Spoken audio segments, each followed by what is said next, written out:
தினகரன் அவர்கள் வந்து இப்பொழுது தேவனுடைய வார்த்தையை அறிந்துள்ளார்.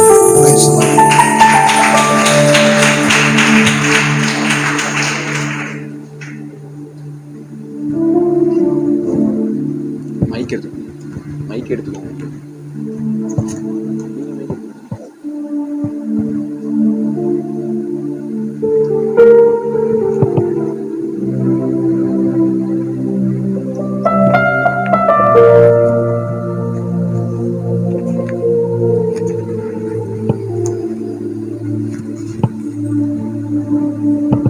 Price Lord. அல்லேலூயா.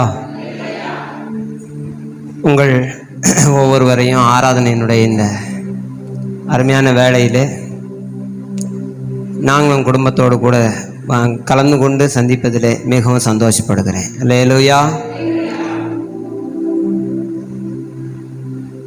நாங்கள் அஸ்ஸாம் மாநிலத்தினுடைய தின்சுக்கியா என்று சொல்லக்கூடிய ஒரு மாவட்டம் உண்டு. அது எப்படி நம்முடைய தமிழ்நாட்டில் கடைசியாக ஒரு கன்னியாகுமரி மாவட்டம் இருக்கிறதோ அதை போல் அஸ்ஸாமினுடைய கடைசி மாவட்டம் தின்சுக்கியா மாவட்டம். இங்கேருந்து 4150 கிலோமீட்டர் தூரம் அந்த இடம் இருக்கிறது. அதுலேயும் கொஞ்சம் நதி ஓரத்தில் ஒரு டீ எஸ்டேட் பாக்ஜான் என்று சொல்லக்கூடிய அந்த இடத்துல எங்களை கர்த்தர் கொண்டு போய் ஊழியத்தை தந்திருக்கிறார். அல்லேலூயா. சாலியர் மகாஜன மேல்நிலைப் பள்ளியில் 7ஆம் வகுப்பு படித்து கொண்டிருக்கும் பொழுது விளையாட்டு அந்த வகுப்பு நேரத்தில் ஒரு உடன் படிக்கிறான ஒரு பையன் என்னிடத்துல கேட்டான். ஃபுட்பால் விளாண்டுட்டு இருக்கிறோம், இருந்தாலும் இடையில எங்களுக்குள்ளே பேசும் பொழுது என்ன ஒரு 10 பேர் நாங்கள் இழைச்சி போனதுனால பேசிக்கிட்டு இருந்தோம். நான் பெரிய ஆளாகி இதாகுவேன் அப்படின்னு ஒரு ஆளாக பேசியிருந்தாங்க. திடீர்னு என்கிட்ட பார்த்து கேட்டாங்க, என்ன தினகரன் நீ பெரிய ஆளாகி என்ன ஆக போகிறேன்னு. எனக்கு என்ன அறியாமலே நான் சொன்னேன், நான் எங்கள் இயேசு கிறிஸ்து சபையில் ஊழியராக போகிறேன். அவங்க எல்லாரும் அப்படியே ஒரு மாதிரி திரும்பி பார்த்தாங்க, என்ன இப்படி சொல்கிறான் அப்படின்னு. எனக்குமே என்ன அறியாமத்தான் சொன்னேன். அவனும் தெரிஞ்சு ரொம்ப விரும்பி ரொம்ப எல்லாம் வந்து ஆண்டவர் சொல்லி அப்படிலாம் ஒன்றும் இல்லை, என்ன அறியாமலே வந்துருச்சு. ஆனால் எனக்கு உள்ள வந்து ஒரு பயம், ஐயோ நிச்சயமாகவே அப்படி ஆண்டவர் ஆக்கி போட்டாருன்னா என்ன செய்யறது, நம்ம எங்கே போகிறது, நம்ம ஒரு வாழ்க்கை மனம் போல் எதையாவது ஒரு சுற்றி அப்படியே என்ஜாய் பண்ணலான்னு பார்த்தாக்க இப்படி நான் சொல்லி போட்டேன்னு எனக்குள்ளேயே ரெண்டு மனசு செயல்படும் எப்பயுமே. எனக்கு சின்ன வயசுலேருந்து ஒரு வாலிப வயசு வரைக்கும் எனக்கு இப்படியே நான் உள்ளார ஒரு ஆசை வாஞ்சிய விருப்பத்தை வச்சுருப்பேன். ஆனால் வெளியில் என்னை அறியாமலே ஆண்டவர் அப்படி பேச வச்சுருவார். கடைசியில் என்ன செய்கிறது, 10ஆம் வகுப்பு படிக்கும்போது இன்ஸ்பெக்ஷன் நடந்தது. ஒரு பெரிய இன்ஸ்பெக்டர் வந்திருந்தார். அவர் ஒவ்வொரு கிளாஸில் திடீர்னு எந்த கிளாஸில் என்ட்ரி பண்ணிடுவார். எங்களுடைய வகுப்பில் திடீர்னு 10th படிக்கிற அந்த எஸ்ஆர் சார் வகுப்புக்குள்ளே நுழைஞ்சோடனே நாங்கள்லாம் ரொம்ப பயந்து நின்று மரியாதை செலுத்தின எல்லாரும் உட்கார வச்சார். 2-3 வார்த்தை அப்படி சும்மா ஒரு நல்ல ஒரு வார்த்தைகளை சொல்லிவிட்டு, சரி உங்களில் யார் என்னவாக மாற விரும்புகிறீங்க தம்பி நீ சொல்லு அப்படின்னாரு. நான் சார் என்ஜினியர் ஆக போகிறேன் அப்படி இப்படின்னு ஒரு ஆளாக சொல்லியிருந்தாங்க. வரிசையாகவும் கேட்கல, இடையில விட்டு கேட்டார். நான் நினச்சேன் நான் கடைசி பெஞ்சில் உட்காந்துருக்கிறேன், என்னையும் கேட்க போகிறது கிடையாது, என் முகத்தில் அவ்வளோ ஒன்றும் பிரகாசம் இல்லை, கண்டிப்பாக என்னையை விட்டுருவாருன்னு நான் நம்பிக்கை நான் வாட்டு பேசாமல் இருந்தேன். நல்ல தெளிவாக அழகாக இருக்கிற ஆள்களையாக கேட்டுக்கிட்டே இருந்தார். இங்கே இந்த பக்கத்தில் இருக்கிற சமுதாயத்தினுடைய ஒரு வாத்தியார் உண்டு, அவருடைய மகன் சம்பத்தும் உண்டு. அவன்கிட்டலாம் கேட்டோடனே அவன் நான் டாக்டராக போகிறேன், இன்ஜினியராக போகிறேன், அது இதுன்னு ஒவ்வொரு ஆளாக ஒன்றுன்னா சொல்கிறாங்க. நான் பேசாமல் இருந்தேன். அந்த பையனை எழுப்புங்கன்னு சொல்லி என்னை எழுப்பி விட்டார். எழுப்பினோடனே என்ன சொல்கிறது, தம்பி சொல்லு உன் பேர் என்ன, தினகரன். அப்படியா, என்னவாக போகிற நீ பெரிய ஆளாகி. நான் எங்களுடைய கிறிஸ்தவ சபையில் போதகராக போகிறேன். அவருக்கு ஒன்றுமே புரியலை, என்னது என்ன ஆக போகிற, சர்ச்சில் ஃபாதராக போகிறேன். அப்படியா, சரி உக்கார் அப்படின்ட்டார். எனக்கு நான் என்ன எதுக்கு பதில் சொன்னேன் எப்படி அப்படின்னு எனக்கே தெரியாது. அப்படி ஆண்டவர் என்னை பேச வச்சார். ஆனால் உலகத்தில் தான் நான் ரொம்ப விருப்பமாகவும் உலக ஆசா பாசங்களில் நிறைஞ்சும் எப்படியாகிலும் ஒரு வாழ்க்கை அதை நல்லா அனுபவிக்கணும், கவர்மெண்ட் உத்தியோகம், சாக்கடை தள்ளுகிற ஒரு உத்தியோகம்னாலும் பரவாயில்ல, அது கவர்மெண்ட் எம்ப்ளாயாக தான் இருக்கணும். ஒரு சிலர்கிட்ட எஸ்சிக்காரங்க இங்கே சாக்கடை தள்ளுகிறதுக்குன்னு எங்களுடைய வீட்டு பக்கத்தில் வருவாங்க. அவங்ககிட்ட கேட்பேன், ஆமாம் இந்த வேலை உங்களுக்கு கவர்மெண்ட் வேலை தானே? ஆமாம். சரி, இதில் வந்து நாங்கள் சேர முடியுமான்னு அவங்க அப்படின்னு பார்ப்பாங்க. இது எங்கள் சாதிக்கே ஒதுக்குனது அப்படிம்பாங்க. அதில் வேறையா? ஐயோ, சாலினா பிறந்து பெரிய தப்புன்ட்டனே அப்படின்னு சொல்லிலாம் நான் யோசிச்சுட்டு உண்டு. சின்ன வயசுனுடைய காரியங்களை சொல்லுவேன். இப்போ என்னுடைய காரியங்கள் அப்படி நான் சமுதாயத்தினுடைய பேரை சொல்லுகிறதுக்காக வருத்தப்படுகிறேன். ஆனால் அந்த அளவுக்கு அது தெரியாட்டாலும் அவங்ககிட்டே கேட்டு தெரிஞ்சுக்கிட்டேன். ஏன்னா எங்கள் வீட்டில் கேட்டாக்க சரியா பதில் வராது, அடிதான் கிடைக்கும். அதனால நான் அவங்ககிட்டே கேட்டு தெரிஞ்சுக்கிட்டேன். பிற கடைசியில் 12ஆம் படித்து முடிக்கிற நேரத்தில் எனக்கு ஒரு மனசில் எண்ணம், 12ஆம் வரைக்கும் நம்ம எப்படியும் அருப்போடையில் தான் இருந்தாகணும். அதுவும் இல்லாமல் எங்கள் அண்ணன் விஜயண்ணனுடைய கண்ட்ரோல்லையே இருந்து பைபிள் படிச்சுதே ஆகணும். ஆராதனைக்கு வந்ததே ஆகணும். ஒரு நாளைக்கும் ஆராதனைக்கு வராது இருக்கிறதுக்கு இனி விடவே இல்லை. நான் பிறந்தலேருந்து கிறிஸ்தவ குடும்பத்தினுடைய சூழ்நிலை வளர்க்கப்பட்டதுனால ஞாயிற்றுக்கிழமை ஆராதனை எங்கேயாவது ஊர் சுற்றலான்னு பார்த்தாக்க அது ஒரு காலம் நடக்காது. எல்லாரும் விளையாடுவாங்க, எங்களுக்கு விளையாட முடியாது. எனக்கு பெர்மிஷனே கிடையாது. நானும் ஒரு யோசனை யோசித்தேன், எப்படி ஆகிலும் இந்த 12th முடித்த பிறகு இங்கேருந்து வெளியூருக்கு ஏதாவது படிக்கிறதுக்கு போய் நம்ம இஷ்டத்துக்கு வாழணும். அது பிறகு ரெக்க முளைச்சிச்சுன்னா, அதாவது சம்பாதிக்க ஆரம்பிச்சாச்சுன்னா அப்படியே பறந்து ஒரு சம்பந்தமே இல்லாத ஒரு ராஜஸ்தானில் அட்ரஸே இல்லாத பைபிள் வாசமே இல்லாத ஒரு இடத்துல, சர்ச்சுக்கு இனி யாரும் போன்னு கம்பலே பண்ணாத ஒரு இடத்துல போய் அப்படியே மனம் போல இருக்கணும். இஷ்டம்னா ஊருக்கு வரணும், கஷ்டம்னா விட்டுணும் அப்படின்னு அப்படியே கங்கணம் கட்டி கொண்டிருந்தேன். அந்த நேரத்தில் பார்த்து எங்களுடைய அம்மா தவறி போனதுனால என் ஒரு வருஷம் வேலை செய்ய வேண்டிய கண்டிஷன் ஆயிடுச்சு. அண்ணன் சொன்னதுக்கு 1000 அர்த்தம் இருந்துச்சு. அதனால நான் ஒரு வருஷம் வேலை செஞ்சேன். தெர்னஸ் வச்சு செஞ்சுட்டு அடுத்த வருஷம் எனக்கு போகிறதுக்கான ஒரு எண்ணமே இல்லை படிக்கிறதுக்கு. ஆனாலும் அண்ணன் சொன்னது, நீ போ, நான் உனக்கு படிக்க போடலாம், உன்னுடைய வாழ்க்கை வந்து வீணாக போகிறது எனக்கு இஷ்டம் இல்லைன்னு சொல்லி படிக்க போட்டாங்க. நான் கன்னியாகுமரியில் போகிறதுக்காக ட்ரெயினில் ஏறி விருநரில் முதல் முறையாக போகும்போது யோசிச்சேன், அப்பாடா இனி அண்ணனுடைய கண்ட்ரோல் நம்ம மேலே இருக்காது. ஞாயிற்றுக்கிழமை சர்ச்சுக்கு போன்னு சொல்கிறதுக்கு ஆள் இருக்காது, மனம் போல இருக்கலாம்னு ரொம்ப சந்தோஷத்தில் பெருமிதத்தில் கன்னியாகுமரி போய் எங்கள் பெரிய அண்ணன் டேனியல் அண்ணனுடைய மாமனார் வீட்டில் போய் அங்கே சேர்ந்தாச்சு. சேர்ந்து எல்லாம் முடிச்சாச்சு. அது எந்த கிழமை போனேன்னு தெரியல. அன்னைக்கே வந்து அவர் சாயந்தரம் ஆகலை, பாட்டு போட்டுட்டாங்க சர்ச்சில். நான் நினச்சேன் ஏதோ ஒரு இடத்துல பாட்டு போடுங்க, நம்மளுக்கு என்ன தெரியும்ன்ட்டு. மாமாவும் மாமியும் சொல்கிறாங்க, மருமனே உடனடியாக ட்ரெஸ் எல்லாம் சேஞ்ச் பண்ணி சர்ச்சுக்கு போகணும். இன்னைக்கு எதுக்கு, இன்னைக்கு ஞாயிற்றுக்கிழமை இல்லை, இன்னைக்கு எதுக்கு சர்ச்சுக்கு போகணும் அப்படின்னு. இன்னைக்கு பைபிள் ஸ்டடி அப்படின்னாங்க. பைபிள் ஸ்டடி நடந்துட்டு போகுது, என்ன எதுக்கு கோத்திரப்படுத்துறீங்க?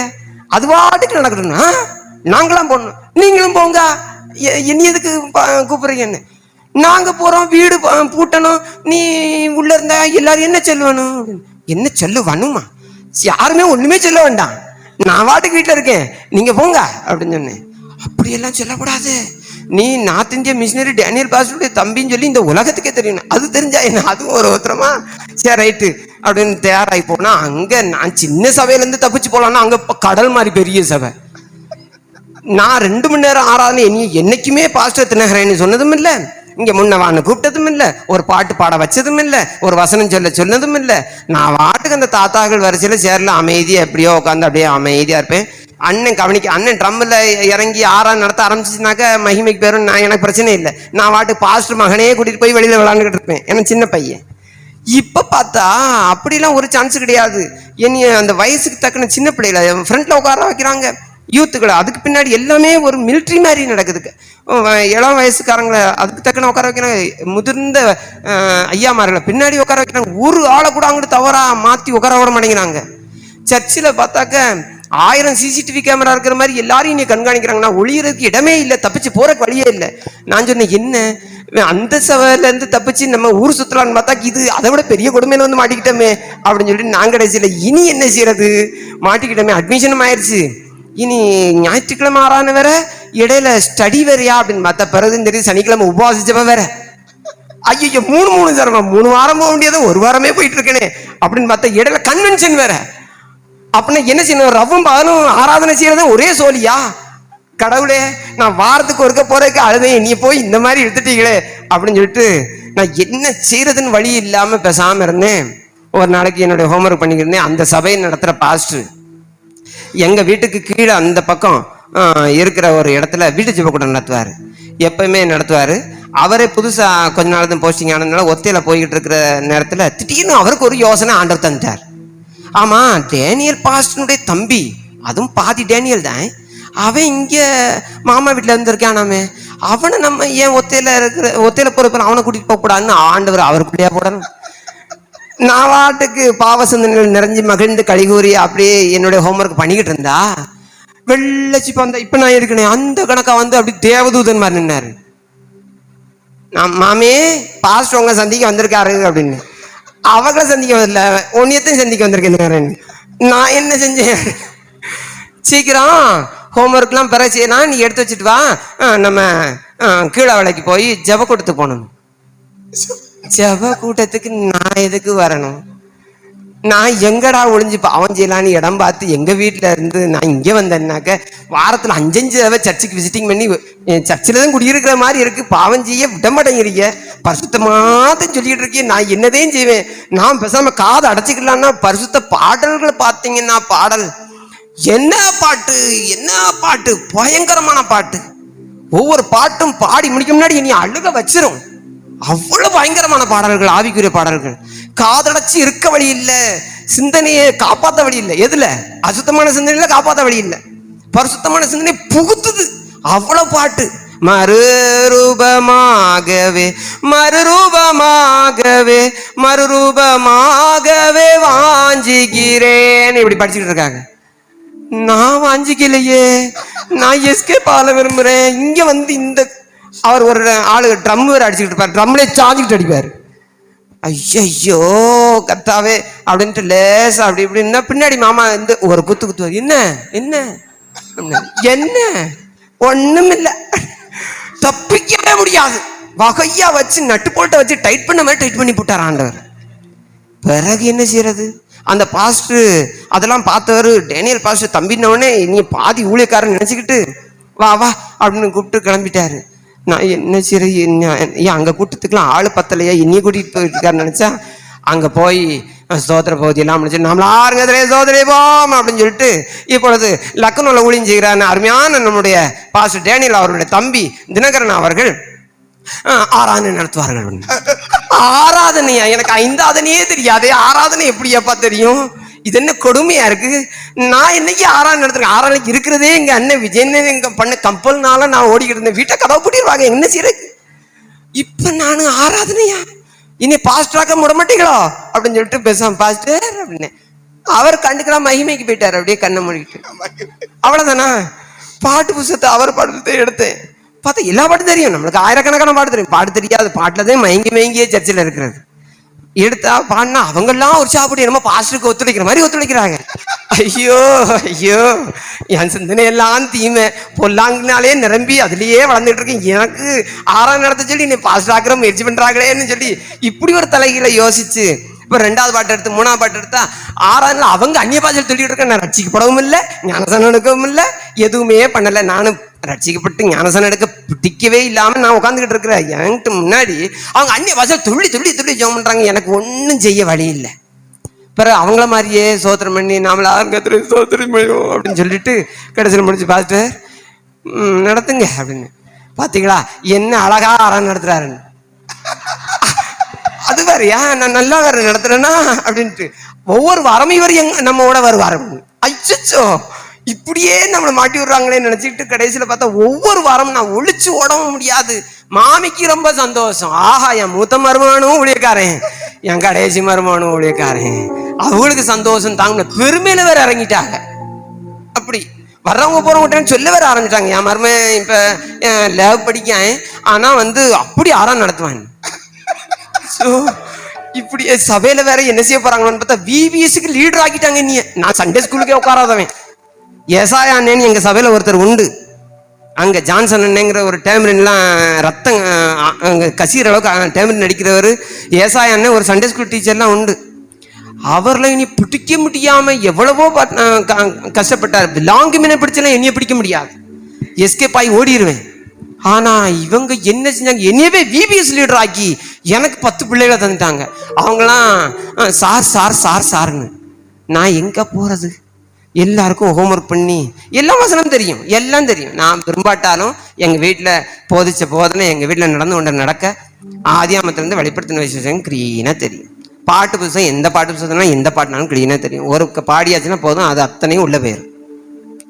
ஆனால் தப்பிக்க வழி செஞ்சு ஏதாவது செய்யலான்னு பார்த்தா ஒன்றுமே செய்ய முடியல. கட்டாயத்தினால் அப்படி தொடர்ந்து போய்கிட்டு இருந்தேன். ஆண்டவர் ஒரு நாளைக்கு ஒரு வசனத்தை வைத்து சந்தித்தார். அல்லேலூயா. கலாத்தியர் 3வது அதிகாரம் 1வது வசனத்திலிருந்து 3வது வசனத்து வரைக்கும் எடுத்து வாசிங்க. 3:1. கலாத்தியர் 3வது அதிகாரம். புத்தி இல்லாத கலாத்தியரே, நீங்கள் சத்தியத்திற்கு கீழ்ப்படியாமற் போகத்தக்கதாக உங்களை மயக்கினவன் யார்? இயேசு கிறிஸ்து சிலுவையில் அறையப்பட்டவராக உங்கள் கண்களுக்கு முன் பிரத்யட்சமாய் உங்களுக்குள்ளே வெளிப்படுத்தப்பட்டிருந்தாரே. ஒன்றை மாத்திரம் உங்களிடத்தில் அறிய விரும்புகிறேன். நியாயப்பிரமாணத்தின் கிரியைகளினாலேயோ விசுவாச கேள்வியினாலேயோ எதினாலே ஆவியை பெற்றீர்கள்? ஆவியினாலே ஆரம்பம் பண்ணின நீங்கள் இப்பொழுது மாம்சத்தினாலே முடிவு பெறப் போகிறீர்களோ? நீங்கள் இத்தனை புத்தியீனரா? இந்த வசனம் வினில் பாஸ்டர் ஐயா, ஃபுல் காஸ்பல் பெண்டிகாஸ்டல் சர்ச்சினுடைய தலைமை போதகரா இப்பொழுதும் இருக்கிற அந்த போதகர் ஐயா பேசின அந்த நாளில் என்னால் சபைக்குள்ளேயே எங்கேயும் இருக்க முடியாத அளவுக்கு ஆண்டவர் பெரிய ஒரு அசைவை எனக்குள்ள கட்டளையிட்டார். என்ன சொல்லி ஆண்டவர் பேசினாரோ எனக்கு தெரியல.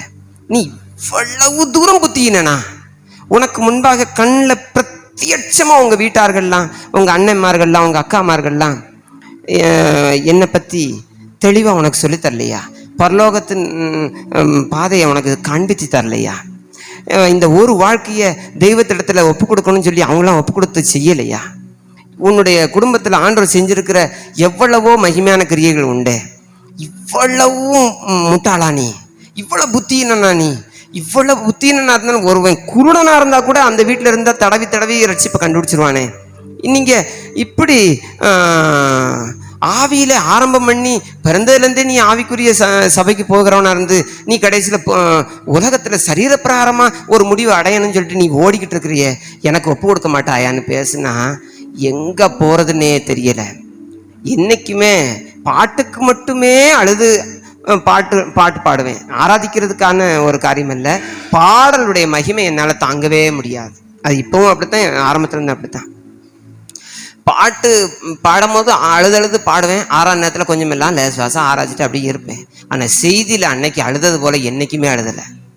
ஒவ்வொருவருக்கும் ஏற்ற ஒரு நாளை வைத்திருக்கிறார். கரங்களை வைத்து சொல்லுங்க அல்லேலூயா. அன்னைக்கு தொடுவார். யார் யாரெல்லாம் தொடப்பட முடியாத அளவுக்கு தன்னை காத்து கொண்டு ஓடிக்கிட்டு இருந்தாலும் சரி, தன்னைத்தானே குழியில விழத்தள்ளலான்னு ஒரு மனுஷன் ஓடிக்கிட்டு இருந்தாலும் சரி, அவன் ஆதி காலம் முதலே ஆண்டவரால் தெரிந்தெடுத்து கொள்ளப்பட்ட ஒரு பாத்திரமாக இருப்பானால் அவனை எங்கேயாவது கொண்டு போய் நல்லா நிறுத்தி ஆண்டவர் சொல்ல வேண்டிய வசனத்தை சொல்லி அவனை சரியாக்கி அதுக்கு பிறகு அவனை கொண்டு செய்ய வேண்டிய காரியங்களை நேர்த்தியாய் செய்வார்.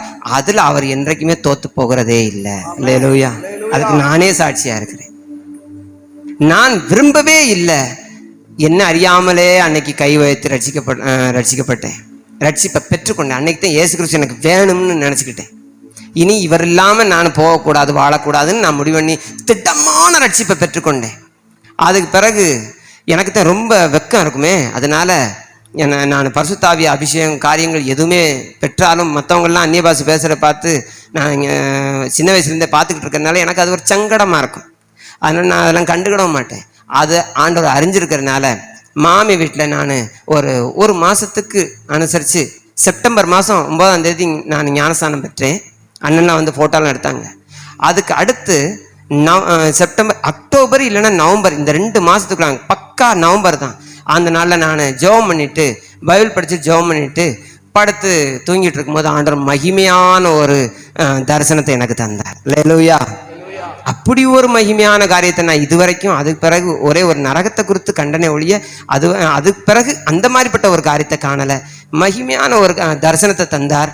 பரலோகத்திலேருந்து அப்படி பிரகாசிக்கிற ஒளியை போல என்னிடத்துல வந்து என்னை அப்படியே நிரப்பிச்சு, நான் இத்தனைக்கும் நல்ல ஆழமான நல்ல ஆழ்ந்த தூக்கத்தில் இருந்தேன். என்னுடைய தூக்கம் எங்க போச்சுன்னே தெரியல. நான் இந்த பேதுரு எப்படி ஒரு 4 மூலையிலும் கட்டப்பட்ட ஒரு துப்பட்டா அவர் இடத்துல இறங்கி வரும்பொழுது அதில் அநேக விலங்குகளை ஆண்டவர் இருக்கிற ஒரு காட்சியை காணும் பொழுது அவர் அப்படியே ஒரு மயக்க நிலையில இருந்ததாட்டு தமிழ்ல சொல்லப்பட்டிருக்கிறது. எனக்கு ஹிந்தி தான் அதிகமா தெரியுது. பேசுத் அந்த கண்டிஷன், அதான் பசி கிறக்கம் போல ஒரு நிலைமையில அவர் இருந்தாராம். அவர் ஒன்றும் தரிசனம் பார்த்ததாட்டு சொல்லலை. ஆனா அந்த காரியத்தை அப்படி காட்டும் பொழுது அவருக்கு கொஞ்சம் உணர்வு இருந்துச்சு, நிறைய உணர்வு இழந்த நிலையில இருந்தாராம். அப்படி ஒரு அனுபவத்தை எனக்கு தந்து ஆண்டவர் என்னை அபிஷேகித்தார். அந்த நிமிஷம்தானே நான் அந்நிய பாஷைகளை என்ன அறியாமலே பேச ஆரம்பிச்சேன். ஏன்னா அது வரைக்கும் நான் அந்நிய பாஷை காரியங்களை எதையுமே நான் பெற்றுக்கொள்ளவும் இல்லை, நான் ஏற்றுக்கொள்கிறதுக்கும் ஆயத்தம் இல்லாது இருந்தேன். ஆனா ஆண்டவர் எனக்கு அன்றைக்கு அப்படிப்பட்ட காரியங்களை தந்து அபிஷேகித்தார். அல்லேலூயா. அதற்கு பிறகு நான் அந்த அபிஷேகத்தினுடைய காரியங்களை அபியாசிக்க தவறி அதை அப்படியே சோர்ந்து போக பண்ணினேன் ஒழிய மற்றபடி அந்த காரியத்துக்கு பிறகு தொடர்ந்து ஆண்டவரை மெல்ல மெல்ல நடத்த ஆரம்பித்தார். ஏற்ற நாளில் நான் வட இந்தியாவுக்கு போகவும் அங்கேருந்து ஊழியத்துக்கு ஒப்பு கொடுக்கத்தக்கதாக ஆண்டவர் தெளிவாக என்னோட பேசவும் ஊழியத்துக்கு ஒப்பு கொடுத்து உத்தரப்பிரதேசத்தில் திரும்பமாக நாங்கள் ஊழியத்தை செய்யவும் அங்கேருந்து ஆண்டவர் எங்களை சிக்கிம் மாநிலத்தில் ஊழியத்துக்கு டிரான்ஸ்ஃபர் ஆக்கி விட்டார். அந்த சிக்கிம் மாநிலத்திலிருந்தும் ஆண்டவர் எங்களை அதுக்கடுத்து அஸ்ஸாம் மாநிலத்தில் இப்பொழுது எங்களை டிரான்ஸ்ஃபர் ஆக்கி கொண்டு போயிருக்கிறார். ஆண்டவர் தம்முடைய சித்தத்தின்படியாக ஒவ்வொரு காரியங்களையும் செய்ய வேண்டும் என்று சொல்லி நாங்கள் எங்களை ஒப்பு கொடுத்துருக்கிறதுனால இந்த எதை நேசிக்கிறோமோ, எதெல்லாம் ரொம்ப நாங்கள் நேசிக்கிறோமோ அதெல்லாம் ஆண்டவர் பிடுங்கிக்கிட்டே இருக்கிறதுனால நாங்கள் இப்போ கடைசியில் உத்தரப்பிரதேசம் ரொம்ப நேசித்தோம். உத்தரப்பிரதேசம் எங்களை மாற்றி விட்டார். சிக்கிமை ரொம்ப நேசிக்க ஆரம்பித்து உள்ளத்துக்குள்ளே போயிடுச்சு. ஆண்டவர் உடனே சிக்கிம்லேருந்து எங்களை அஸ்ஸாமில் கொண்டு வந்து விட்டார். அஸ்ஸாமை இப்போ நேசிக்காதபடிக்கு அனுபவத்தோட ரொம்ப ஜாக்கிரதையாக இருக்கிறோம். வேண்டாம், இப்போ ஒருவரையுமே நாங்கள் 5 பேர் நேசிக்கிறது இல்லைங்கிற கண்டிஷனுக்கு போயாச்சு. எனக்கு யாரும் இழக்கிறதுக்கு ஆயத்தமே இல்லை இப்போ. அதனால் நேசிக்காத அளவுக்கு எல்லாத்தையும் கர்த்தரை மட்டும் நேசிச்சுட்டு மற்றவங்களெல்லாம் ஒரு அளவோடு வைக்க நாங்கள் 5 பேரும் ஒன்றுக்குள்ள ஒன்று பழகிட்டோம். சபையின் விசுவாசிகளை ஊழியத்தை எதையுமே நேசிக்கிறது இல்லைன்னு முடிவு பண்ணியாச்சு. எல்லாத்தையும் இனி ஏன் நேசிப்பானே அதை ஆண்டவர் எங்களிடத்துல பிடிங்கிடுவார். அதனால ஆண்டவரே நீங்கள் என்ன செஞ்சாலும் செய்யுங்க, எப்படினாலும் செய்யுங்க, எங்கேனாலும் கொண்டு போங்க. அப்போஸ்தலர் 1ஆவது அதிகாரம் 8வது வசனத்தில் இருக்கிறது போல பூமியின் எல்லை பரியந்தம் எங்களை எங்கெல்லாம் கொண்டு போகணும்னு நினைக்கிறீங்களோ கொண்டு போங்க, உங்களுடைய சித்தத்தின்படியாக செய்யுங்க என்று சொல்லி நாங்கள் ஒப்பு கொடுத்து இந்த நாளில் அங்கே ஊழியங்களை செய்து கொண்டிருக்கிறோம். 3.5 வருஷத்துக்கு பிறகு இப்பொழுதுதான் நாங்கள் ஊருக்கு வந்திருக்கிறோம். ஆண்டவர் சித்தமானால் எனக்கு இப்போதைக்கு அவர் தந்திருக்கிற ஒரு தெளிவின்படி மேற்கொண்டு ஒரு 3.5 வருஷத்துக்கு பிறகு தான் நாங்கள் இங்கே திரும்பமாக தமிழ்நாட்டுக்கு வர இயலும். அதனால் அது வரைக்கும் ஆண்டவர் தொடர்ந்து எங்களை அந்த ஊழியத்தில் பயன்படுத்தவும் அந்த ஊழியத்தை கட்டி எழுப்பவும் ஆண்டவர் எப்படியெல்லாம் அந்த ஊழியத்தை செய்ய நினைக்கிறாரோ அந்த பிரகாரமெல்லாம் நாங்கள் அந்த ஊழியத்தில் பயன்படவும் தக்கதாக நீங்களும் ஞாபகமாக ஜெபித்து கொள்ளுங்கள் என்று சொல்லி என்னுடைய சாட்சியினுடைய ஒரு பகுதியை போல இந்த காரியங்களை உங்களுக்கு நினைப்பூட்ட விரும்புகிறேன். நீங்கள் ஞாபகமாக ஜெபம் பண்ணுங்க. இப்பொழுது கர்த்தருடைய வசனத்துக்கு நேராக நாம் கவனத்தை திருப்பலாம். மத்தேயு எழுதின சுவிசேஷம் 3வது அதிகாரம்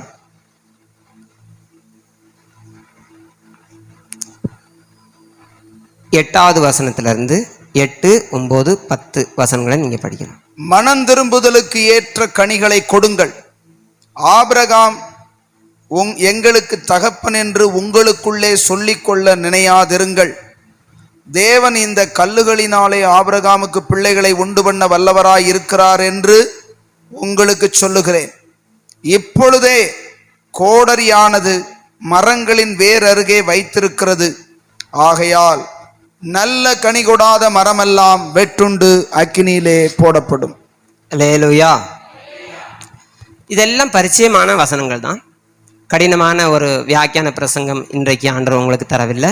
மிகவும் எளிமையான வசனத்தை இன்றைக்கு ஆண்டவர் எனக்குள்ளே போட்டு அனுப்பியிருக்கிறார். கரங்களை வைத்து எல்லாரும் நல்ல சொல்லுவோம். அல்லேலூயா. இங்கே தயவு செய்து கவனிக்கும்படியாக அன்போடு கேட்டுக்கொள்கிறேன். கனி கொடுங்கள் என்ற தலைப்பிலே நாம் இன்றைக்கு செய்தியை கர்த்தரிடத்திலிருந்து கேட்க போகிறோம். என்ன தலைப்பு? கனி கொடுங்கள். ஆண்டவர் உங்களிடத்துல அதைத்தான் எதிர்பார்க்கிறார். கனிகளை கொடுங்கள். கனிகளை என்ன, நாம் எப்படி கனிகளை ஆண்டவருக்கு கொடுக்கிறது, மனம் திரும்புதலுக்கு ஏற்ற கனிகளை எப்படி கொடுப்பது என்று சொல்லி நாம் ஆண்டவராலே தெரிந்து எடுத்துக்கொள்ளப்பட்டு ரட்சிப்பு என்ற மகா மேன்மையான ஒரு அனுபவத்தை, இந்த உலகத்தாருக்கு இதுவரைக்கும் புரியாத காரியத்தை நமக்கு ஆண்டவர் புரிய பண்ணி, அந்த மேன்மையான ஜீவியத்திலே நம்மை நிறுத்தி, அதற்கு அடுத்தடுத்த காரியங்களை கற்றுக் கொடுத்து மகிமைக்கு நேராக நடத்தி கொண்டிருக்கிற ஆண்டவர் நம்மிடத்திலே மனம் திரும்புதலுக்கு ஏற்ற கனிகளை கொடுங்கள் என்று சொல்லி நம்மிடத்திலே ஒரு காரியத்தை தெளிவாக கேட்கிறார். எல்லா காரியங்களும் கொஞ்ச நாளுக்கு பிறகு கொஞ்சம் மந்தமாகும், கொஞ்சம் குறையும், அற்று போகக்கூடிய ஒரு காரியங்களும் வரும். ஒரு உதாரணத்துக்காக சொல்லுகிறேன். ஊழியம் செய்கிற ஊழியக்காரர்களுக்கும் ஊழியம் மிக வேகமாக போகும். ஆரம்பத்தில் லேசாக ஆரம்பிக்கும், பிறகு நல்ல ஒரு ஊழியங்கள் கிடைக்க ஆரம்பிக்கும். பிறகு ஊழியத்தினால அவங்க பாடுபடக்கூடிய அளவிற்கு அவங்களுக்கு ஊழியம் கிடைச்சிக்கிட்டே இருக்கும். ஊழியத்தில் ரொம்ப மேன்மைகள்லாம் வரும். கடைசியில் ஒரு நாளில் ஊழியத்தினுடைய அந்த பணிகளை செய்ய முடியாத ஒரு பலவீனம் வந்து அவர் படுத்துக்கொள்வார். அவருடைய மகனோ அவருடைய அசிஸ்டண்டோ யாரோ ஊழியங்களை செய்வாங்க. அவங்கள அந்த போதகர் இவ்வளோ ஊழியம் செஞ்சவர் கூட ஊழியத்தை நிறுத்த வேண்டிய, அதாவது ஆண்டவரை நிறுத்தி போடுவார். அந்த ரூமுக்குள்ளே தான் அவர் இருப்பார். அவரை போய் சந்திக்கவும், அவரை தூக்கி எழுப்பி அவருக்காக நம்ம ஜெபனவா இல்லாட்டி அவர் கையில் நம்ம ஜெபம் வாங்கவா, அந்த கண்டிஷன்லாம் ஆண்டவர் எத்தனையோ பேரை கிடத்தி இருக்கிறத நான் என் அனுபவத்தில் கண்டிருக்கிறேன். அப்படி எத்தனையோ காரியங்கள் இந்த ஆவிக்குரிய வாழ்க்கையில நின்று போகும், குறைந்து போகும், மாறி போகும், அதெல்லாம் உண்டு. ஆனா மனம் திரும்புகிற ஒரு காரியமானது, நாம் மனம் திரும்பி ஆண்டவரிடத்துல ரட்சிக்கப்பட்ட நாள்ல இருந்து நாம் மரித்து போகும் வரைக்கும் மனம் திரும்புதலுக்கான காரியங்கள் தொடர்ந்து நடந்து கொண்டே இருக்கும். கரங்களை வைத்து அல்லேலூயா சொல்லுங்க. அல்லேலூயா. மனம் திரும்புகிற காரியம் ஒரு காலம் நம்ம இடத்துல அது நின்று போகிறதே இல்லை. நாம் மனம் திரும்புகிறத நிறுத்திவிட்டோமானால் பரலோக ராஜ்யத்துக்குள்ள போகிறதே சந்தேகம். மனம் அனுதினமும் திரும்பி கொண்டே இருக்க வேண்டும். மனம் திரும்பிக் கொண்டே இருக்கிற காரியத்துல என்றைக்குமே நமக்கு ஓய்வில்லை. இந்த காரியத்தை தான் ஆண்டவர் நமக்கு சொல்லுகிறார். அதுல கனிகளை கொடுங்கள், மனம் திரும்பலுக்கு ஏற்ற கனிகளை கொடுங்கள் என்று சொல்லி ஆண்டவர் கேட்டிருக்கிறார். அதுல அடுத்தடுத்த வசனத்துல சொல்லி இருக்கிறது, கனி கொடாத ஒரு மரம் இருக்குமானால் அதற்கு ஆபத்து வர இருக்கிறது. கனி என்று சொல்லக்கூடியது நற்பண்புகளை இங்கே சொல்லி இருக்கிறது. ஆவிக்குரிய நற்குணங்கள், சதுகுணம் என்று சொல்லி ஹிந்தியில சொல்லுவாங்க. சற்குணங்கள்னு சொல்லலாம் தமிழ்ல. அந்த நற்குணங்களை, சற்குணங்களை நாம் நம்முடைய வாழ்க்கையில வெளிப்படுத்த வேண்டிய அந்த ஒரு காரியத்தை தான் இங்க கனிகளை கொடுங்கள் என்று சொல்லுகிறது. ஒரு மரத்துக்கு எப்படி கனி என்பது ஆசீர்வாதமான ஒரு காரியமா இருக்கிறதோ, அதே போல மனுஷனாகிய நமக்கு ஆண்டவருடைய ரட்சிப்பு கிடைத்த பிறகு, ஆவியானவர் நமக்குள்ள கிரியை செய்ய ஆரம்பித்த பிறகு, நம்முடைய வாழ்க்கையில வருகிற நற்குணங்கள், நல்ல சுவாபங்கள், அது கனிகளை போல ஆண்டவருக்கு பிரயோஜனமாய் இருக்கிறது. அது மற்றவர்கள் அதை நம்மளிடத்துல பெற்று புசிக்கத்தக்க அளவிற்கு ஒரு முக்கியமான காரியமா இருக்கிறது. நாம் இந்த காரியத்திலே நிச்சயமாக வளர்ச்சியை ஆண்டோட நாமத்தின் மகிமைக்காக காட்டியே ஆக வேண்டும். இதை ஆண்டவர் அல்ல விளைவிக்கிறது, நாமே நமக்குள்ள இருந்து ஆண்டவருடைய வசனத்தின் நிமித்தம், அவருக்கு கீழ்ப்படுகிறது நிமித்தம் நாம் நமக்குள்ள இருந்து விளைவித்து காண்பிக்க வேண்டும். ஆண்டவரே நம்மளுக்குள்ள இருந்து எல்லாத்தையும் விளைவித்து விடுவாரா, அப்படி செய்வாரானால் அவர் எல்லாத்துக்குமே நல்ல முறையில் செய்து விடுவார். அவரே விளைவிப்பாரானால் நமக்கு ஒரு வேலையும் கிடையாது. அவரே ஏற்ற நேரத்தில் எல்லா கனிகளும் எல்லா சுவாபங்களையும் மாற்றி மாற்றி மாற்றி மாற்றி கொண்டு வந்து விடுவார். அப்படி கொண்டு வந்து விடுவாரானால் நமக்குள்ள எந்த ஏற்றத்தாழ்வுமே இருக்காது. உள்ளதானா? இன்றைக்கு ஏன் நமக்குள்ள ஏற்றத்தாழ்வு, சுவாபத்துல ஒரு தகராறு, எல்லா காரியத்திலுமே ஒரு முன்மாதிரியற்ற காரியங்களை அடிக்கடியா நமக்குள்ள நாமே பார்க்க முடியுது, மற்றவங்களும் பார்க்க முடியுது. எப்படி? ஏன்னாக்க இந்த கனிகளை விளைவிக்கக்கூடிய காரியங்களை நான் செய்வேன்னு சொல்லி கர்த்தர் சொல்ல, நீங்க தான் கனிகளை கொடுங்கள்னு சொல்லி இருக்கிறாரு. அந்த கனிகளை நாம தான் நம்முடைய வாழ்க்கையில இருந்து விளைவித்து கொடுக்க வேண்டும். அந்த பணி நம்மிடத்துல தான் கொடுக்கப்பட்டிருக்கிறது. அந்த பணியை செய்கிறதுக்காகத்தான் ஆண்டவர் 70-80 வருஷத்தை நமக்கு கிருபையாய் கொடுத்திருக்கிறார். அல்லேலூயா. 70-80 வருஷம் நமக்கு இருக்கிற ஆயுள் வருஷங்கள். வீடு வாசலை கட்டி அதுல நேரத்தை செலவழிச்சு சுகபோகமா அங்க சோஃபா போட்டு உட்கார்றதுக்காக நாம் செலவழிக்க விரும்பணுமானால் செய்யலாம். ஆனால் நாம் இந்த காரியத்திலே செய்ய தவறிவிட்டோமானால் பரலோக ராஜ்யத்துல எந்த விதத்துல நாம் போய் சேருவோம், எப்படி போய் சேருவோம் என்பதே ஒரு பெரிய கேள்விக்குறி. ஆண்டவர் நம்மை காப்பாற்றி ரட்சித்து நிறுத்தினது, பாவத்திலிருந்து விடுவித்து நிறுத்தினது, சுகபத்திரமா பத்திரமா என்னை வழிபட்டு என்னுடைய ஆசீர்வாதத்தை பெற்றுக்கொண்டு அப்படி நிம்மதியா வாழுங்க என்று சொல்லி அவர் நம்மை ரட்சிக்கவில்லை. அவர் ரட்சித்ததே இந்த கனிகளை, மனம் திரும்புதலுக்கு ஏற்ற கனிகளை கொடுத்து, முதலாவது கர்த்தருடைய நாமத்துக்கு மகிமை உண்டாவதாக, நம்முடைய வாழ்க்கையை அவருக்கு ஆராதனையாக மாறவும், நம்மை பார்த்து அவர் பிரியப்படவும் தக்கதாக, ஏற்ற நேரத்தில் வந்து அந்த நல்ல கனிகளை அவர் புசிக்கத்தக்கதாகவும், உலகத்தில் இருக்க எல்லா ஜனங்களுக்கு முன்பாக நல்ல மாதிரியான வாழ்க்கையை காண்பித்து தேவ நாமத்தை மகிமைப்படுத்தக்கூடிய ஒரு நபராக நாம் வாழணும் அப்படிங்கிறக்காக நம்ம ரட்சித்திருக்கிறார். அதை செய்யல அப்படின்னா உங்க மேல ஆண்டவர் பட்ட முதலே வேஸ்ட். நம்முடைய வாழ்க்கையில நமக்கு அந்த ஒரு காரியத்தை நாம் செய்யவே இல்லைன்னா, நாம் ஒன்லி பாஸ்டரையோ சபையவோ சார்ந்து எங்களுக்கு ஜெபம் பண்ணிக்கிடுங்க, எங்களுக்கு அந்த பிரச்சனை, எங்களுக்கு இந்த பிரச்சனை, எங்களுக்கு அது வேணும் இது வேணும், இவைகள்லையே நாம் நேரத்தை செலவழிச்சு ஊழியக்காரங்கள்ட்டையும் நம்ம கேட்டுக்கொண்டு அப்படியே நாம் அதுக்காகவே இருந்தோமானால் நம்ம மேல ஆண்டவர் எதிர்பார்ப்பு முற்றுமுடிய தோல்விதான். நாம் மகிமைக்கு போய்கிட முடியாது. ரட்சிக்கப்பட்ட எல்லாரும் பரலோகத்துக்கு போயிடுவாங்கன்னு சொல்லி உறுதியான எந்த விதமான வசனமும் பைபிள்ல இல்லை. அந்த ரட்சிப்புக்கேற்ற மனந்திரும்புதலுக்கேற்ற நடந்து கடைசி நிமிஷம் வரைக்கும், கர்த்தர் வருகிற வரைக்கும், இல்லை நம்முடைய உயிர் மூச்சு நிற்கிற வரைக்கும் நாம் அவருடைய வசனத்தின்படியாக பரிசுத்த ஜீவியத்தில் வளர்ந்து கொண்டே இருந்தால் மாத்திரம்தான் அந்த ரட்சிப்பு நிற்கும். ரட்சிப்பு 3 விதமான காலத்துக்கு உடையது.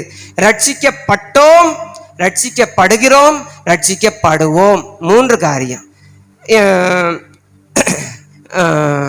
இறந்த காலம், நிகழ்காலம், எதிர்காலம் என்று சொல்லுவோம். இந்த 3 காலத்திலையும் ரட்சிப்பு நமக்கு உண்டு. ஆண்டவர் நம்மை ஒரு நாள் ரட்சித்தாரா? ரட்சித்து கொண்டிருக்கிறார்.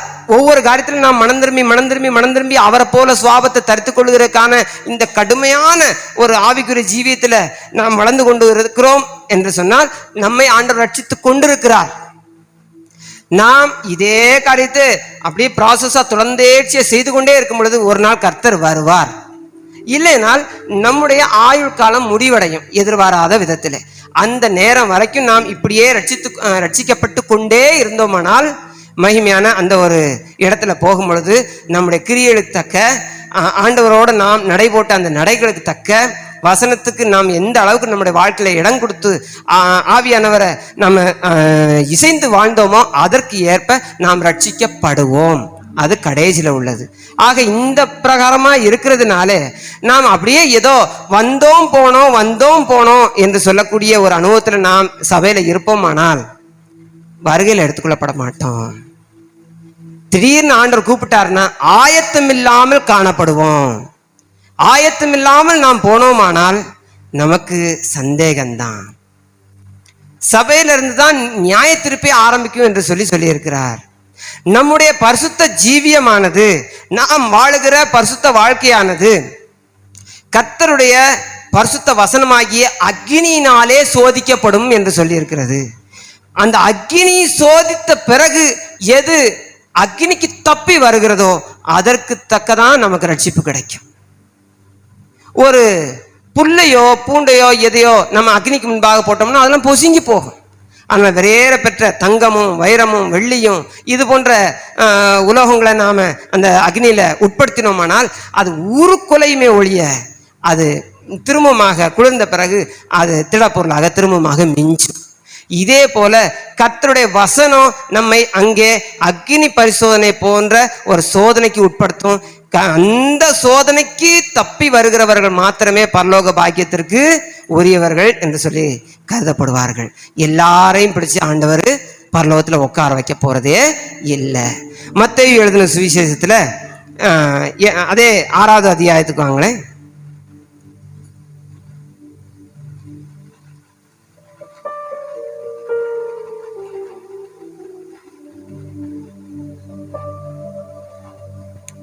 ஆறாவது அத்தியாயம் இல்லை, 7வது அத்தியாயம் 21, 22, 23. பரலோகத்தில் இருக்கிற என் பிதாவின் சித்தத்தின்படி செய்கிறவனே பரலோக ராஜ்யத்தில் பிரவேசிப்பானே அல்லாமல் என்னை நோக்கி கர்த்தாவே கர்த்தாவே என்று சொல்லுகிறவன் அதில் பிரவேசிப்பதில்லை.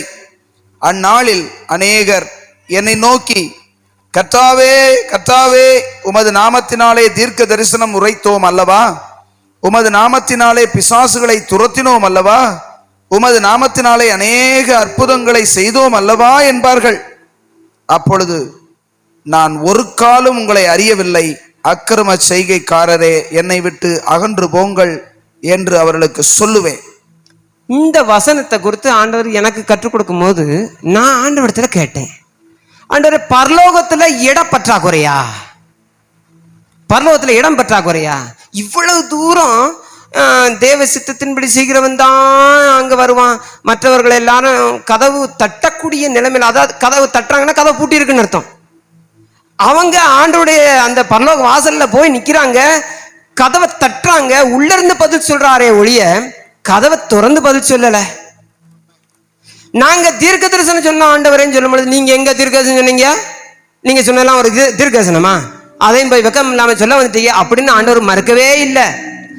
அதிசயமான ஆச்சரியமான கிரியைகளை செய்தோம் அப்படின்னு சொல்லும் பொழுது அதையும் ஆண்டவர் மறுக்கல. இந்த கிரியைகளெல்லாம் உங்களுடைய நாமத்தினால் பிசாசுகளை எல்லாம் துரத்தணுமே அப்படின்னா பிசாசுலாம் போயிருக்கு. அவருடைய நாமத்தை பயன்படுத்தி அவங்க பிசாசுகளும் துரத்தி இருக்கிறாங்க. அதையும் ஆண்டவர் என்ன சொல்லல, மறுக்கவே இல்லை. உள்ளது அதுக்கு இப்ப என்ன செய்யணுங்கிறீங்க? எங்களுக்காக கதவை தரங்க. இப்படி நாங்க வந்திருக்க நேரத்தில் கதவு பூட்டிருந்தீங்கன்னா எப்படி? அப்பொழுது ஆண்டவர் இந்த பதில சொல்லுகிறார், உங்களை அறியேன். பரலோகத்துல அவங்கள உட்கார உள்ள வச்சுட்டாத்தான் என்ன பிரச்சனை? அங்க இடம் இல்லாம இருக்கிறதா என்று சொல்லி நான் ஆண்டவரிடத்துல கேட்டேன். ஆண்டவர் சொன்னாரு, இப்படிப்பட்டவங்கள பரலோகத்துக்குள்ள உள்ள விட்டேன்னா அதையும் உலகத்தை மாதிரியே அவங்க மாத்தி கடைசியில பரலோகத்தையே கரப்ட் பண்ணி போடுவாங்க. அதனாலதான் அவங்களெல்லாம் நான் வெளியிலேயே நிறுத்துறது. பரலோகத்துக்குரிய ஒரு விசேஷித்த ஒரு தகுதி நம்முடைய பரிசுத்த வேதாகமத்துல நமக்கு ஆண்டவர் தந்திருக்கிறார், குறிப்பிட்டிருக்கிறார். அதை நாம் அனுதினமும் கற்றுக்கொண்டு அனுதினமும் அதை கவனமாய் படித்து நம்முடைய வாழ்க்கையை கர்த்தருக்கேற்ற மறுரூபமாக மாறும் வரைக்கும் நாம் இந்த காரியத்தில் மனம் திரும்பி கொண்டே இருக்க வேண்டும். கரங்களை வைத்து அல்லேலூயா சொல்லுங்க. அல்லேலூயா. அந்த அளவிற்கு நாம் மனம் திரும்ப வேண்டும். மத்தேயு எழுதின சுவிசேஷம் 21வது அதிகாரம் 18வது வசனத்தை எடுத்து வாசிப்போம். காலையிலே அவர் நகரத்துக்கு திரும்பி வருகையில் அவருக்கு பசி உண்டாயிற்று. அப்பொழுது வழியருகே ஒரு அத்திமரத்தை கண்டு அதனிடத்தில் போய் அதிலே இலைகளை அன்றி வேறொன்றையும் காணாமல், இனி ஒரு காலம் உன்னிடத்தில் கனி உண்டாகாதிருப்ப கடவது என்றார். உடனே அத்திமரம் பட்டு போயிற்று. சீசர்கள் அதை கண்டு, இந்த அத்திமரம் எத்தனை சீக்கிரமாய் பட்டு போயிற்று என்று சொல்லி ஆச்சரியப்பட்டார்கள். இப்படி ஆச்சரியப்படத்தக்க அளவில் ஆண்டவர் ஒரு காரியத்தை செய்கிறார். திடீரென்று சொல்லி ஆண்டவர் இந்த அத்திமரத்திலே வந்து ஒரு கனியை தேடுகிறார். நம்மை படைத்த ஆண்டவர் திடீரென்று சொல்லி நம்மை சந்திக்க வருவார். ஒரு காரியத்திலே ஒரு சம்பவத்தின் மூலமாக திடீரென்று ஆண்டவருடைய ஒரு சந்திப்பு நம்மிடத்துல வரும். நாம் அந்த நேரத்தில் ஆண்டவருக்கு ஏற்ற கனிகளை கொடுக்கக்கூடிய அளவிற்கு கனி 1-2 ஆகில் இருக்கணும். ஆனா இங்க வந்து பார்த்தாக்க அதுல இலைகளை அன்றி கனிகள் ஒன்றுமே இல்லை என்று சொல்லக்கூடிய ஒரு மிக மோசமான ஒரு நிலைமை, நிர்கதியான ஒரு நிலைமையை இங்க வசனம் சொல்லி இருக்கிறது. வேறொன்றையும் அவர் காணாமல் இருக்கக்கூடிய அளவிற்கு அதுல அவருக்கு ஏமாற்றம் கிடைத்தது. அந்த ஒரு காரியத்தை மாத்திரம் நீங்க உணர்ந்து கொள்ள வேண்டும். உங்களிடத்திலே ஆண்டவர் வரும் பொழுது, வந்து விசாரிக்கும் பொழுது, இத்தனை வருஷமாக நான் உன்னை வசனத்தை வைத்து போதித்தேனே, இத்தனை வருஷமாக உன்னை ஒரு சபையில வைத்து நடத்தினேனே, எத்தனையான பலவீனங்கள்ல இருந்து உன்னை விடுவித்து மீட்டு இந்த அளவிற்கு யாருக்கும் கொடுக்காத ரட்சிப்பை உனக்கு கொடுத்திருக்கிறேனே, யாருக்கும் கொடுக்காத சிலாக்கியங்களை எல்லாம் உனக்கு கொடுத்திருக்கிறேனே, எத்தனை தாளந்துகளை உனக்கு கொடுத்திருக்கிறேன், இந்த அளவுக்கு உனக்கு எல்லாம் செய்ய வேண்டிய காரியங்களை செஞ்சு நான் உனக்கு கவனித்திருக்கும் பொழுது திடீரென்று எனக்கு தேவையான நேரத்தில் நான் உன்னிடத்துல வரும் பொழுது எனக்கு பசி உண்டாக, அந்த என்னுடைய பசியை தீர்க்கத்தக்கதான ஒரு நல்ல சுவாபமாகிய கனி உன்னிடத்துல வேண்டும் என்று சொல்லி ஆண்டவர் திடீரென்று வருவார். அப்படி வரும் பொழுது நம்மிடத்துல ஆண்டவர் புசிக்கத்தக்கதான நல்ல மேன்மையான சுவாபங்களாகிய கனிகள் இல்லைன்னா அவருக்கு எவ்வளவு வருத்தம் வரும். அல்லேலூயா. திடீரென்று ஆண்டவர் வருவார். யோபுக்கு ஆண்டவர் திடீர்னு தான் வந்தார். எஸ்எம்எஸோ வாட்ஸ்அப்போ எதுவுமே அந்த காலத்துல இல்லை. ஆனாலும் தூதர்கள், கோடான கோடி தூதர்கள் உண்டு. ஒரு தூதனை அனுப்பி இந்த வரப்பா, நான் இந்த 6 மாசம் 8 மாசம் உன்னை வறுத்தெடுக்க போறேன், நீ கொஞ்சம் ப்ரிப்பேர் ஆயிக்கோ அப்படின்னு சொல்லியிருந்தா அவர் கேட்டிருப்பாரு, எப்படி வறுத்தெடுக்க போறீங்க? அதாவது வந்து வந்து உன் பிள்ளைகளை எல்லாம் சாகடிக்க போறோம் அப்படின்னு சொல்லியிருந்தா அவருக்கு எப்படி இருந்திருக்கும்? என் பிள்ளைகளை குறித்து என்கிட்ட வந்து ஆண்டவர் இன்னைக்கு சொன்னார்னா, உன் பிள்ளைகளெல்லாம் சாக கொடுக்கறதுக்கு ரெடியா இருக்கிறியா அப்படின்னு கேட்டால் நான் அப்படியே கண்ணையும் பற்றிக்கிறேன் காதையும் பற்றிக்கிறேன். அவருக்கு எப்படி இருந்திருக்கும்? 10 பிள்ளை, நான் 3 பிள்ளை வச்சுக்கிட்டே எனக்கு இவ்வளவு பாசம் இருக்குனாக்க 10 பிள்ளை வச்சிருக்கிறவருக்கு எவ்வளவு பாசம் இருக்கும்? ஒவ்வொரு பிள்ளைகளும் பேசுகிறதும் வளர்ந்ததும் பெத்ததும் வளர்த்ததும் எப்படியெல்லாம் நினப்பு இருக்கும், எவ்வளவு பாசம் இருக்கும். நம்ம எல்லாத்தையும் விட்டுருவோம், பிள்ளைகளை விடுவோமா? ஒரு சிங்கம் திடீர்னு இந்த வீட்டுக்குள்ள வந்துருச்சுனாக்க எல்லாரும் நம்மளுடைய பர்ஸை காப்பாற்றுவோமா? நம்மளை காப்பாற்றுவோம், நம்ம பிள்ளைகளை காப்பாற்றுவோமா? உடனடியா ஆம்பளைகள்லாம் ஃப்ரெண்ட்ல போவீங்க, பொம்பளைகள்லாம் அதுக்கு பிறகு பேக் சைட்ல வருவீங்க. அது பிறகு பொம்பளைகள்ல யார் யார் கை குழந்தை வச்சிருக்கோம் அவங்கெல்லாம் உள்ள கொண்டு போய் கதவை பூட்டிட்டு எல்லாம் சாவியே தூக்கி தூரத்துல போட்டு அதுக்கு பிறகு சொல்லுவீங்க, என்ன ஆனாலும் பரவாயில்ல, நமக்கு என்ன ஆனாலும் பரவாயில்ல, நம்ம பிள்ளைகளுக்கு என்னமோ ஆயிடக்கூடாது. இதுதான் ஒரு சுபாவமான நம்மளுடைய தன்மை. நம்மளுடைய பிள்ளைகள் மேல அவ்வளவு பிரியம் வச்சிருக்கிறோம். கர்த்தருக்கே தெரியும் நம்மளுடைய பிள்ளைகள் மேல எவ்வளவு பாசம் வச்சிருக்கிறோம்னு சொல்லி. அதனாலதான் ஆண்டவர் ஒரு வார்த்தை சொல்லும் பொழுது சொல்லுகிறார் ஒரு இடத்துல தீர்க்கதரிசன புத்தகத்துல, நீ என்னுடைய வேதத்தை மறந்தா அதனால நான் உன்னுடைய பிள்ளைகளை மறப்பேன். ஏன்னா ஆண்டவர் கரெக்டா தெரியுது, நீ உன்னைய திருத்தறதுக்கு வேற வழியே இல்லைன்னா உன் பிள்ளை மேல கை வச்சா போதும்னு சொல்லி ஆண்டவருக்கு கரெக்டா தெரியுது. நம்மளுடைய உள்ளமெல்லாம் நம்மளுடைய பிள்ளைகள் மேலதான் இருக்குன்னு சொல்லி நம்ம படைச்ச ஆண்டவருக்கு எல்லாம் தெரியுது. அந்த பிரகாரமாக நம்முடைய வாழ்க்கையில திடீர்னு இப்படி ஆண்டவர் வந்து விசிட்டிங் பண்ணி போடுவார். திடீர்னு ஒரு சோதனை வந்துடும், திடீர்னு ஒரு தேவைகள் வந்துடும், திடீர்னு யாரோ ஒரு ஆளை அனுப்பி விட்டுருவாரு. அப்பொழுது நாம் ஆவிக்குரிய கனியை ஆண்டவர் புசிக்கத்தக்க அளவுக்கு ஆயத்தமா இல்லாம இருந்தோம்னா திடீர்னு ஒரு சின்ன மொட்டு வந்து, திடீர்னு ஒரு காய் வந்து, திடீர்னு அப்படின்னு நல்லா பெருசு காய் பருத்து அப்புறம் அப்படியே லேச செங்கமங்கலா மாறி அப்புறம் மஞ்சள் கலரா மாறி அப்படியே அடத்தெடுக்கக்கூடிய அளவுக்கு உடனடியா பழுத்துருமா? பழம் பழுக்கிறதுக்கு எத்தனை நாள் ஆகும்? மாசக்கணக்காகும். நாங்களாம் மயிலாடுல அப்படித்தான் இது மாங்காய் மரம் வச்சிருந்தோம். அப்பதான் எனக்கு தெரியும், எங்க வீடுகளில் நாங்கள் இந்த மரம் வச்சதுல எங்களுக்கு அனுபவம் கிடையாது. அப்பதான் தெரியுது எப்படிலாம் ஆண்டவர் அந்த பூக்களை உண்டாக்குறாரு. பூக்கள் அப்படியே இருக்கும்போதே அப்படி மொட்டு வந்துருது, எப்படித்தான் வருதுன்னு தெரியல. அந்த மொட்டு அப்படியே கொஞ்சம் பெருசாகி அந்த மாங்காய் சைஸ் வந்துருது, பிறகு அது அப்படியே பெருசாயிருது, அது பிறகு நல்ல வகதொகையா பெருசாயிருது. அது லேசா ஒரு கோந்து மாதிரிலாம் வடியும். அப்போ அப்படி அந்த பக்கம் போகும்போதே அப்படி மணக்கும், திங்கிறதுக்கு ஆசையா வரும். பக்கத்துல போறவங்கள நாங்க கதவு கூட்டி வச்சோம்னாக்கா எரிஞ்சு எரிஞ்சு கம்ப வச்சு அடிச்சடிச்சு எப்படி நின்று போயிடுவாங்க. அந்த அளவுக்கு அந்த வாசனையே கூப்பிடுது. அதுக்கு பிறகு அப்படி லேச செங்கமங்கலா வரும், அப்படி லேச செவந்து வரும், பிறகு அப்படியே பழுத்து அமுங்கும் போது அப்படி சூப்பரா இருக்கும். பிறகு மஞ்சள் கலர் தோலாவே மாறிடும். அது தின்னாக்க அப்படி இருக்கும். சீனியை எப்படி தேன் போட்டாரோ தெரியாது, அவ்வளவு இனிப்பு தித்திக்கும். எப்படி ஆண்டவர் இவ்வளவு கனிகளை அழகா படைக்கிறாரு! அது அற்புதமா அதிசயமா ஒவ்வொருவருடைய வாசல்லையும் ஆண்டவர் இதை நப்பித்துக்கிட்டே இருக்கிறார். எந்த வருஷங்களையும் எந்த இடங்கள்லையும் பார்த்தீங்கன்னா ஆண்டவர் அங்க இருக்கிற ஜனங்களுக்கு விதவிதமா ரகரகமா கனிகளையும் காய்களையும் இறைச்சிகளையும் என்னமெல்லாம் தண்ணி எல்லா வசதிகளையும் ஆண்டவர் செய்து செய்து செய்து எல்லா ஊர் பக்கத்துல இருக்கிற மக்களையும் போஷித்து காப்பாற்றி கொண்டே இருக்கிறார். அந்த அளவுக்கு ஆண்டவர் பொறுப்பா இருக்கிறார்.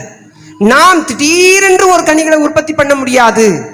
நம்முடைய வாழ்க்கையில நாம் நெடுகவே ஆண்டவரோட கூட நடை போட்டாதான், நெடுகவே ஆண்டவரோட உறவாடுகிற அனுபவத்துல இருந்தா தான், சபையில கேட்கிற காரியங்களை நாம் வீட்டுல போய் கை கொண்டால் தான் நம்முடைய வாழ்க்கையில பூ வரும். கைகளை தட்டி ஆண்டோட நாமத்தை மேம்படுத்துங்க. பூ வராம மொட்டு வராது. மொட்டு அப்படியே கொஞ்சம் வளர்ந்து அதை டிக்கோரான்னு சொல்லுவாங்க, இவ்வளவு இருக்கும் மாங்காய். அது அப்படியே பெருசாகி எல்லாம் வரும் பொழுது பறவைகள்லாம் வர ஆரம்பிச்சிரும், ஊரார் கண்கள்லாம் வந்து அதை பார்க்க ஆரம்பிச்சிரும். நல்லா பறிச்சு எல்லாம் வைக்கும்போது வீடே மணக்கும். அப்படி இருக்கும். நம்முடைய வாழ்க்கையிலையும் அப்படி இருக்கணும். நம்ம அதுக்கு நேராக பயணிக்கணும்.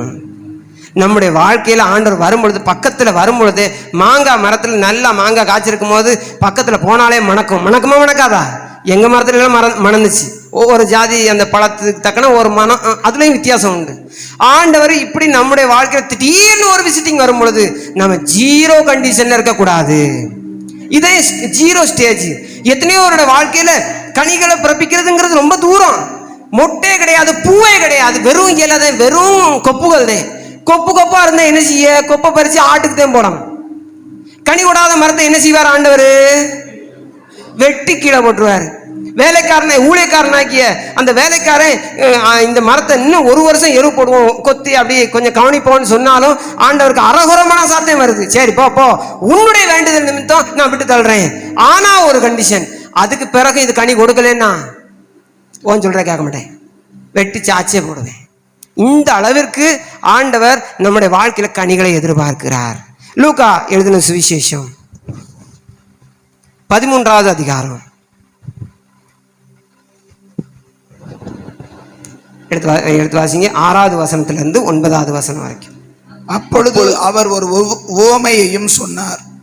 ஒருவன் தன் திராட்சை தோட்டத்தில் ஒரு அத்தி மரத்தை நட்டிருந்தான்.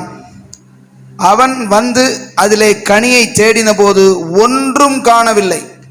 அப்பொழுது அவன் தோட்டக்காரனை நோக்கி, இதோ 3 வருஷமாய் இந்த அத்திமரத்திலே கனியை தேடி வருகிறேன், ஒன்றையும் காணவில்லை. இதை வெட்டி போடு, இது நிலத்தையும் ஏன் கெடுக்கிறது என்றான். அதற்கு அவன், ஐயா, இது இந்த வருஷமும் இருக்கட்டும், நான் இதை சுற்றிலும் கொத்தி எரு போடுவேன்.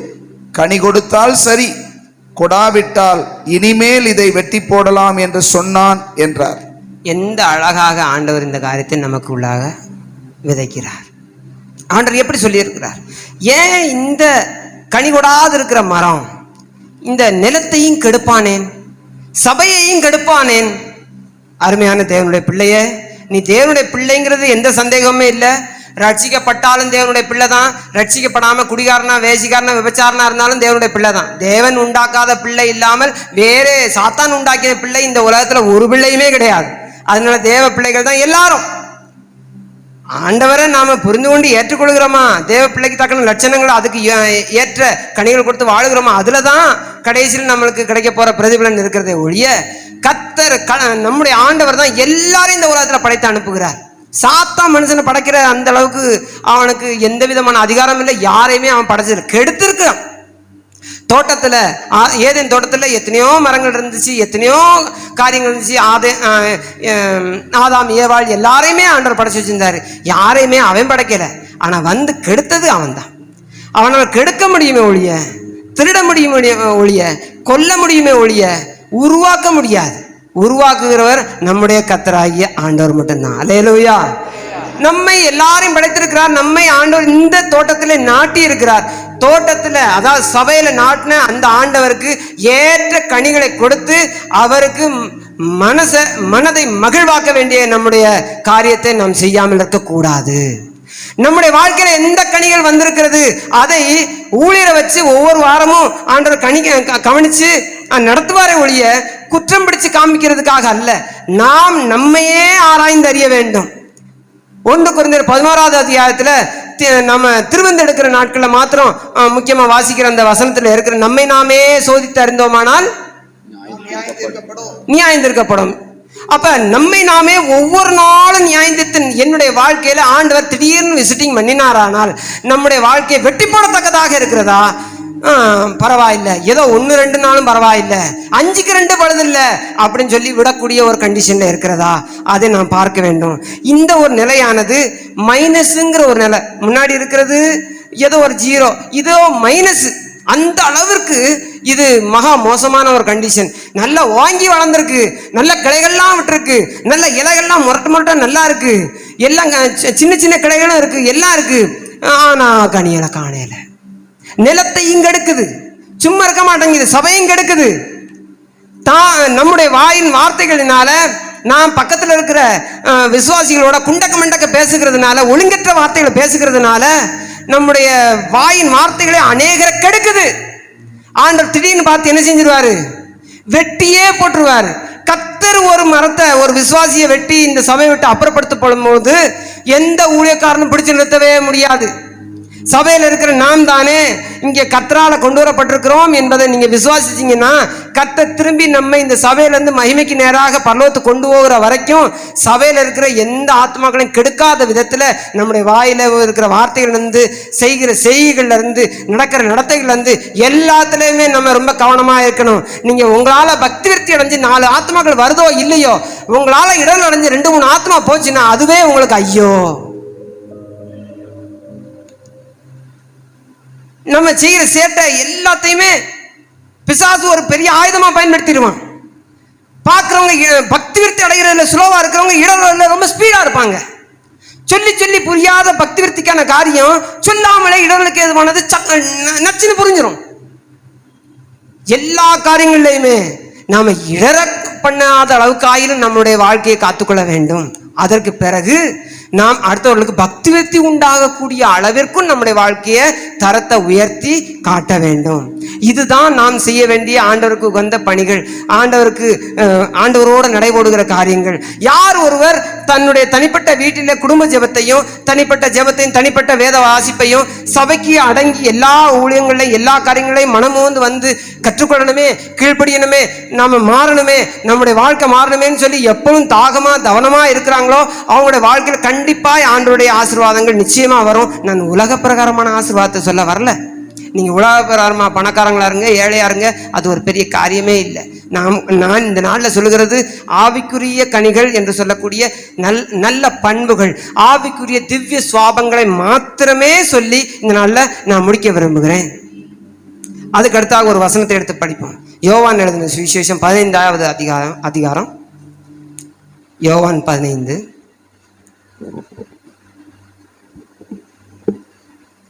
1வது வசனத்தை படிங்க. நான் மெய்யான திராட்சை செடி, என் பிதா திராட்சை தோட்டக்காரர். 2வது வசனத்தை படிங்க. என்னில் கனி கொடாதிருக்கிற கொடி எதுவோ அதை அவர் அறுத்து போடுகிறார்.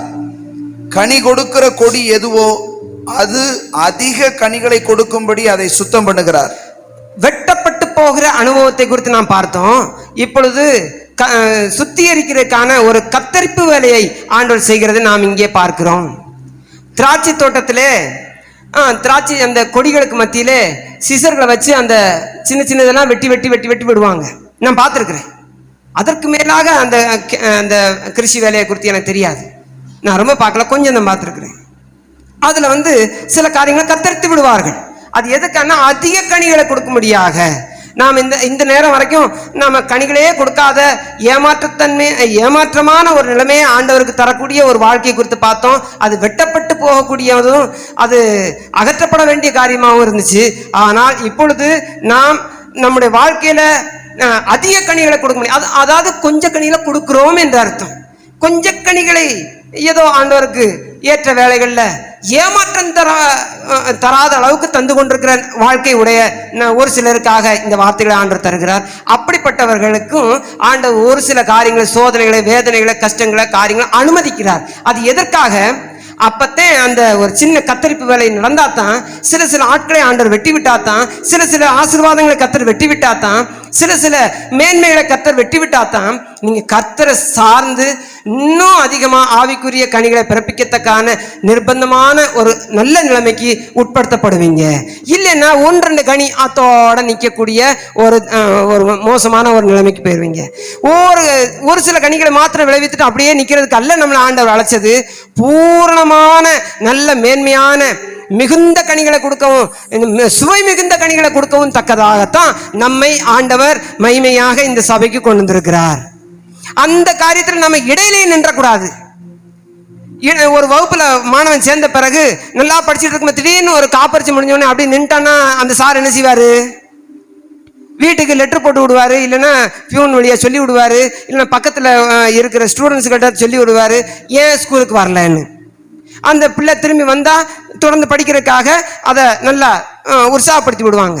அதே போல நம்முடைய வாழ்க்கையிலையும் ஆவியானவர் என்ன செய்யறாரு? ஒரு சில காரியங்களை நாம் கனி கொடுத்த உடனே நம்மளுக்கு ஒரு திருப்தி போல வரும், அப்படியே நின்றுவோம். அந்த அளவுக்கு நிற்கிற அளவுக்கு நாம் ஒரு குறைந்த ஆவிக்குரிய அனுபவத்திலோட திருப்திப்பட்டு விடக்கூடாது. இன்னும் ஆண்டவருக்கு பிரியமான விதத்துல நாம் அவருக்கு எந்தெந்த விதத்துல ஆண்டவர் விரும்புகிறாரோ அந்த அளவிற்கு அந்தந்த கனிகளை விளைவிக்கக்கூடிய அளவுக்கு நம்முடைய வாழ்க்கையை மேன்மைப்படுத்தி கொண்டே போகணும். அல்லேலூயா. போன வருஷத்தை காட்டிலும் இந்த வருஷத்துல நம்முடைய ஆவிக்குரிய ஜீவியம் ஒரு சில படிகள்னாலும் முன்னேறி இருக்கணும். 2023 இருந்ததை போல 24 இருக்கக்கூடாது. புது வருஷ தீர்மானங்கள்ல எடுக்கும் பொழுது ஆண்டவரத்துல உறுதியா கேட்கணும், ஆண்டவரை கடந்து போன 2003 காட்டிலும் 2023 காட்டிலும் இன்றைக்கு வருகிற 2024 என்னுடைய வாழ்க்கை, ஆவிக்குரிய வாழ்க்கை உமக்கு பிரியமான காரியங்களை இன்னும் நிறைய வளர்ச்சி அடையணுமேன்னு சொல்லி உள்ளத்தினால கேட்டு கண்ணீரோடு அவரிடத்துல ஜெபம் பண்ணணும். நம்முடைய வாழ்க்கையை பிரயோஜனப்படுத்தக்கூடிய, நமக்கு மிகுந்த ஆதாயத்தை தரக்கூடிய ஒரே ஒரு காரியம் ஆவிக்குரிய ஜீவியம்தான். அந்த ஒரு ஆவிக்குரிய ஜீவன் தான் மிகுந்த ஆதாயம். இதை போல ஆதாயம் இந்த உலகத்துல எதுவுமே இல்லை, எந்த தொழிலையுமே இல்லை, எதுவுமே இல்லை. நம்முடைய ஜீவியத்தை நாம் ஆண்டவருக்கு உகந்ததா மாற்றிக்கொண்டு போகிற இந்த ஆவிக்குரிய ஜீவியம் தான் நமக்கு எல்லாவற்றிலையும் உத்தமமான பாதை. அல்லேலூயா. அந்த அளவிற்கு ஆண்டவர் சில காரியங்களை கத்தரிப்பார். அது நமக்கு மகிமையா இருக்கும், அது மேன்மையா இருக்கும், நமக்கு பிரயோஜனமா இருக்கும், நம்மை முன்னேற்றுகிறதுக்கு, நம்முடைய ஆவிக்குரிய காரியத்தை வளர்ச்சி அடைய பண்ணுகிறதுக்கு அது ஒரு மிகுந்த உபயோகமா இருக்கும். அதற்கடுத்து 5வது வசனத்தை படிங்க. 15:5.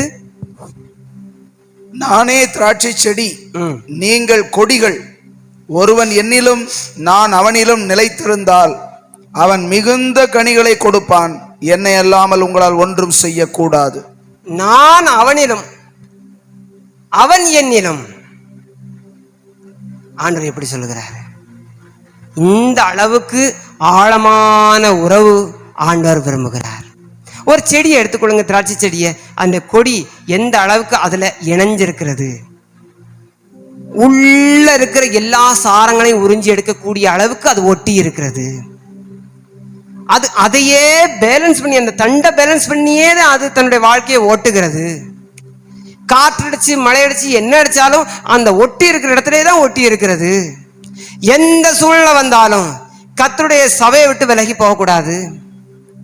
உங்களுக்கு நல்ல உபதேசம் சொல்லி தந்து கொண்டிருக்கிற இந்த பரிசுத்த சபையினுடைய ஐக்கியத்தை விட்டு வெளியே போகவே கூடாது.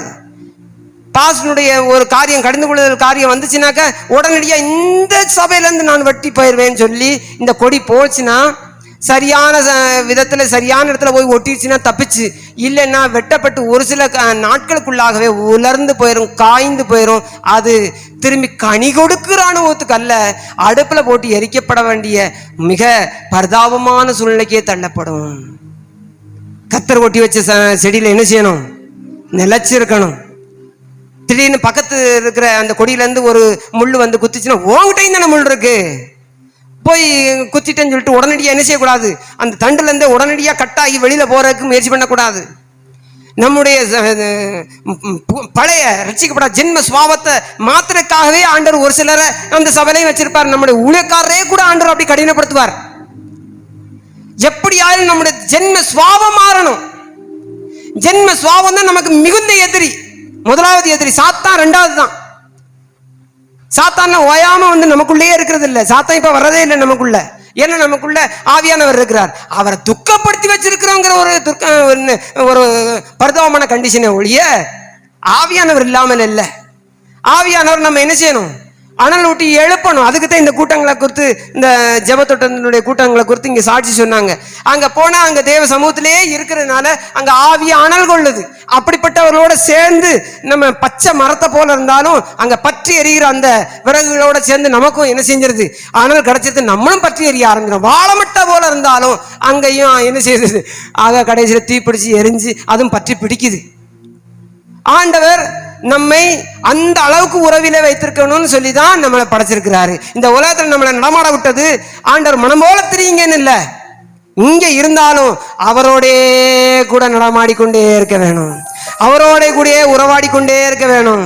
நம்ம ரயில்ல பயணிச்சாலும் சரி, பஸ்ல பயணிச்சாலும் சரி, எங்க இருந்தாலும் சரி, வேலை செஞ்சாலும் சரி, நம்முடைய ஆத்மா அவரோட கூட உறவாடுகிற அந்த கண்டிஷன்ல இருந்து மாறவே கூடாது. ஒரு சில நேரம் மாறும், திரும்பியுமா வரணும். அந்த அபியாசத்துக்குள்ள, அந்த பயிற்சிக்குள்ள நமக்கு நம்முடைய வாழ்க்கை வந்தே ஆகணும். அப்படி வரலன்னா அதுவே பெரிய மோசமான கண்டிஷன். அந்த மோசமான நிலையிலிருந்து ஆண்டவர் நம்மை ரட்சிக்கும்படியாக, அதிலிருந்து மனம் திரும்பி வரும்படியாக நாம் கண்ணீரோட ஜெபம் பண்ணணும். நம்முடைய ஆத்மா ஆவி எல்லாம் மனம் போல செயல்படக்கூடாது. சரீரம் பிறகு பலன் கொன்றும், சரீர பிரகாரமான காரியங்கள் மேல வந்துடும். ஆவி ஆத்மாவை எல்லாத்தையும் கேட்ட பிரசங்கம் எல்லா நம்முடைய பரிசுத்த ஜீவியத்தையும் மொத்தமா அடிச்சு போட்டுரும். அது கடைசியில சரீர பிரகாரமாத்த நம்ம பேசுவோம். நம்ம பேசினாலே சரீரமாத்தையும் பேசுவோம், சரீர பிரகாரமான காரியங்களைத்தான் செய்வோம். அதுதான் சிந்திக்க முடியும். அது நம்மளை மேற்கொண்டு விடும். யாத்ராமத்துல 17வது அத்தியாயத்துல சொல்லியிருக்கிற போல அமலேக்கு எப்ப பார்த்தாலும் அப்படித்தான் செய்வான். அமலேக்குங்கிறது சரீர பிரகாரமான சரீர செயல்கள், அது எப்பவும் நம்மளை மேற்கொள்ள பார்க்கும். அதனால ஆண்டவரோட அந்த நெருங்கிய உறவுல நம்முடைய வாழ்க்கை மாறணும் பிரியமானவர்களே. அதற்கடுத்து 8வது வசனத்தை நாம் படிப்போம். நீங்கள் மிகுந்த கனிகளை கொடுப்பதனால் என் பிதா மகிமைப்படுவார், எனக்கும் சீசராய் இருப்பீர்கள். மிகுந்த கனிகளை நாம் கொடுக்க வேண்டும். மிகுந்த கனிகள், ஏராளமான கனிகள்.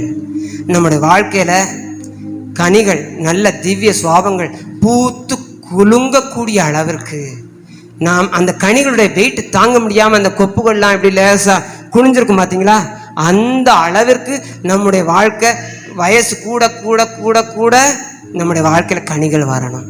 கனிகள் வர்றதுக்கு வயசாகணும்னு கண்டிஷன் கிடையாது. நம்ம சின்ன வயசுலயே ஆண்டவரோட இருக்கிற நெருக்கத்தினால அதிக கனிகளை, மிகுந்த கனிகளை கொண்டு வர முடியும். வயசு கூடின சவுலுக்கு அந்த அளவிற்கு கனிகள் உள்ள வாழ்க்கை வாழ முடியல.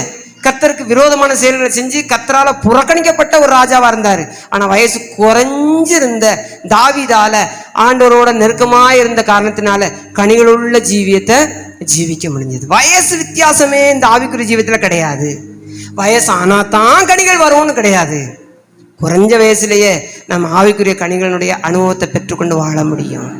அல்லேலூயா. நாம் கலாத்தியருக்கு எழுதின புஸ்தகம் 5வது அதிகாரத்தை எடுப்போம்.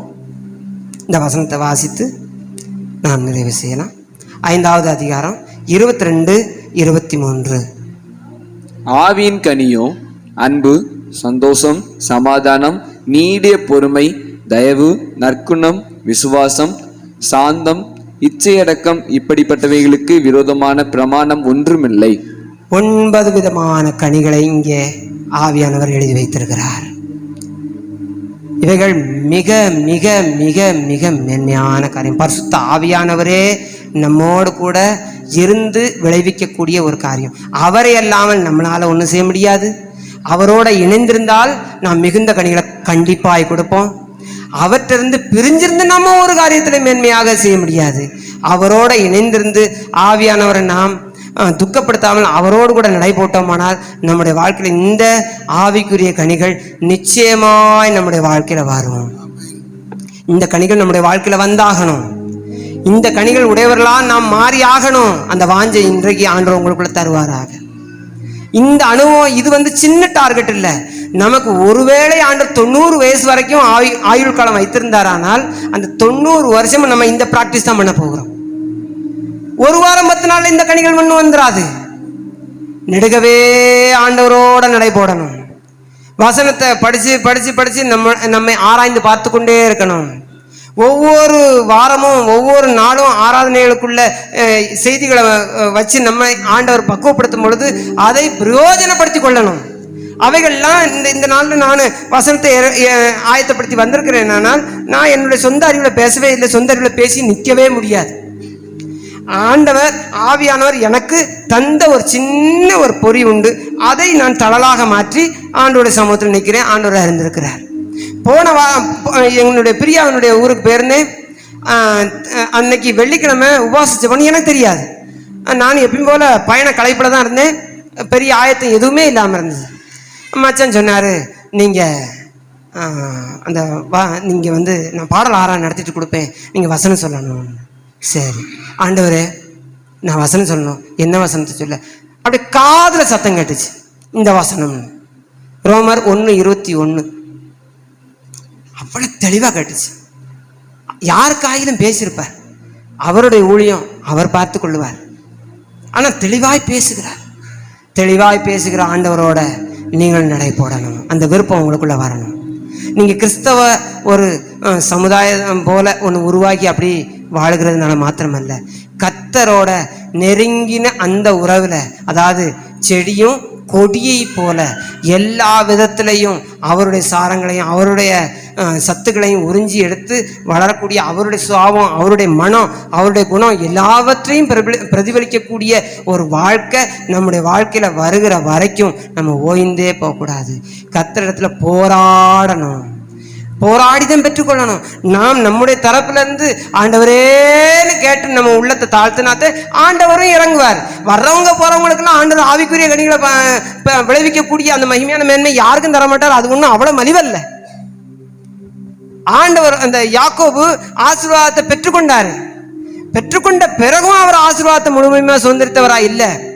அவருக்கு நல்லாவே தெரியும், நான் ஏமாத்திதான் வாங்கியிருக்கேன்னு. யாப்போக்கு நதிக்கரையில ஜெபமணி கொண்டிருக்கும் பொழுது கர்த்தருடைய தூதனானவர், அவர் தான் நம்முடைய ஆண்டவர், அவரோட போராடினாராம். ஆசீர்வதித்தாலே ஒழிய நானுமே போக விட்டேன். அப்ப என்ன அர்த்தம்? அவருக்கு ஆசீர்வதிக்கிறதுக்கு பெரிய ஒரு சந்தோஷமான மனநிலைமை இல்லைன்னு. நான் போறேங்கிறார், இவர் விட்ட மாட்டேன்னு அட்டம். இந்த அடத்தை நாம் வாழ்நாள் முழுசும் ஆண்டவரிடத்துல போராடி நம்ம பெற்றுக்கொள்ளணும். வர்றவங்களுக்கெல்லாம் ஆவிக்குரிய காரியத்தை சும்மா அள்ளி வழங்குறதுக்கு ஒன்றும் இது அவ்வளவு எளிமையான ஒரு காரியம் அல்ல. பைபிள் படிச்சோடனே வெளிப்பாடு வந்துடாது. ஆராதனைக்கு வந்தவுடனே அப்படியே ஆண்டவர் வெளிப்பாடுல நம்மளை பேசிட மாட்டாரு. எல்லாருக்கும் ஜெபம் பண்ண முழங்கால் போட்ட உடனே உடனடியாக டக்குன்னு பரலோகத்தினுடைய கனெக்ஷன் கிடைச்சிடாது. இதனுடைய மேன்மையை நாம் அவ்வளவு வருத்தப்பட்டு அவ்வளவு தூரம் நம்ம சமர்ப்பித்து ஆண்டவரேன்னு உள்ளத்தையெல்லாம் நம்ம ஒப்பு கொடுத்து நம்மளோட வாழ்க்கையினுடைய எல்லா தாறுமாறுகளையும் குறித்து நம்ம மனம் வருத்தப்பட்டு மனம் திரும்பி ஒவ்வொரு காரியத்திலும் மனம் திரும்பி ஆண்டவருக்கு ஒப்பு கொடுக்கும் பொழுது கிருபை வரும். கரங்களை வைத்து அல்லேலூயா சொல்லுங்க. அல்லேலூயா. கிருபை அவ்வளவு ஈஸியா வந்துடாது. கிருபை நிச்சயமா மலிவு தான், அதாவது இலவசம் தான். ஆனா அது மலிவல்ல, அது நிச்சயமாய் நமக்கு கொடுக்கப்படும். ரட்சிப்பு நமக்கு கொடுக்கப்பட்டது. அது ரொம்ப சீப்புங்கிறதுனால கொடுக்கப்படலை, அது மகா மகா பெரிய விலையேறப்பட்டது. இன்றைக்கு நான் படித்த சங்கீதத்தில் கூட அது இருக்கு. 19ஆம் சங்கீதத்தில் நாம் படித்தோம். அது கர்த்தருக்கு பயப்படுகிற பயம் சுத்தமானதுன்னு சொல்லியிருக்கு. ஹிந்தியில் சொல்லியிருக்கு பரமேஸ்வர் கா பய பவித்ர ஹேன்னு எழுதியிருக்கிறது. சுத்தம் உள்ளது இல்லை, பரிசுத்தம் உள்ளதுன்னு எழுதியிருக்கிறது. அது நித்திய காலமாய் நிலைநிற்கக்கூடியதான். கர்த்தருக்கு பயப்படுகிற பயம் நமக்கு அவ்வளவு மேன்மையான ஒரு காரியத்தை வாழ்க்கை தருகிறார். தமிழ்ல ஒருக்க படிங்க. கர்த்தருக்கு பயப்படுகிற பயம் சுத்தம் என்றைக்கும் நிலைத்திருக்கிறதுமாய் இருக்கிறது. பரமேஸ்வர் கா பய பவித்ர ஹை वो अनंत काल तक स्थिर रहता है சொல்லி ஹிந்தியில் அவ்வளோ அழகா இந்த அத்தியாயம் முழுசுமே எங்களுடைய ஜனங்களுக்கு நாங்கள் மனப்பாடமாக படித்து கொடுத்துட்டோம். நாங்களும் மனப்பாடமாக படிச்சிருக்கிறோம். ஒவ்வொரு ஞாயிற்றுக்கிழமை முக்கியமான செய்தியினுடைய அந்த முக்கியமான வசனத்தை முதலாவது நாங்கள் எங்களுடைய சபைக்கு மனப்பாட வசனமாக படிப்பிச்சு கொடுப்போம். 5 தடவை 6 தடவை 8 தடவை 10 தடவை சொல்லி சொல்லி சொல்லி அவங்களுக்கு கொடுப்பேன். ஏன்னா அவங்களாம் படிப்பறிவு இல்லாதவங்க. அது பிறகு அவங்க இருக்கிற இடத்துல இருந்தே சத்தம் போட்டு சொல்லுவாங்க, அந்த வசனத்தை இருப்பிடத்தோட சொல்லுவாங்க. இப்படி ஒவ்வொரு வாரமும் ஒவ்வொரு வசனத்தை மனப்பாடம் பண்ணுகிறோம். சின்ன பிள்ளைக்கு மாத்திரமல்ல, எல்லா தாய்மார்களும் எல்லா தகப்பன்மார்களும். இங்க படிச்சவங்களா இருக்கீங்களா அப்படின்னா கண்டிப்பா செய்யணும். படிக்காதவங்களுக்கே நாங்க செய்ய வைக்கிறோம். நீங்க படிச்சவங்களா இருந்து செஞ்சாத்தே அது அதை காட்டிலும் விசேஷமா இருக்க போறது இல்லை. படிக்காதவங்களே செய்யறாங்கன்னா படிச்சவங்க நீங்க எத்தனை அதிகமா செய்யணும்.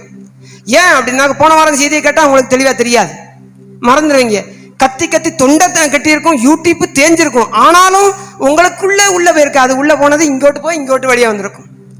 ஆனா மனசுல நிக்கணும்னா நீங்க அந்த வசனத்தை மனப்பாடம் பண்ணிட்டீங்கன்னா கண்டிப்பா அது கொஞ்சமாயிலும் உள்ள நிற்கும்.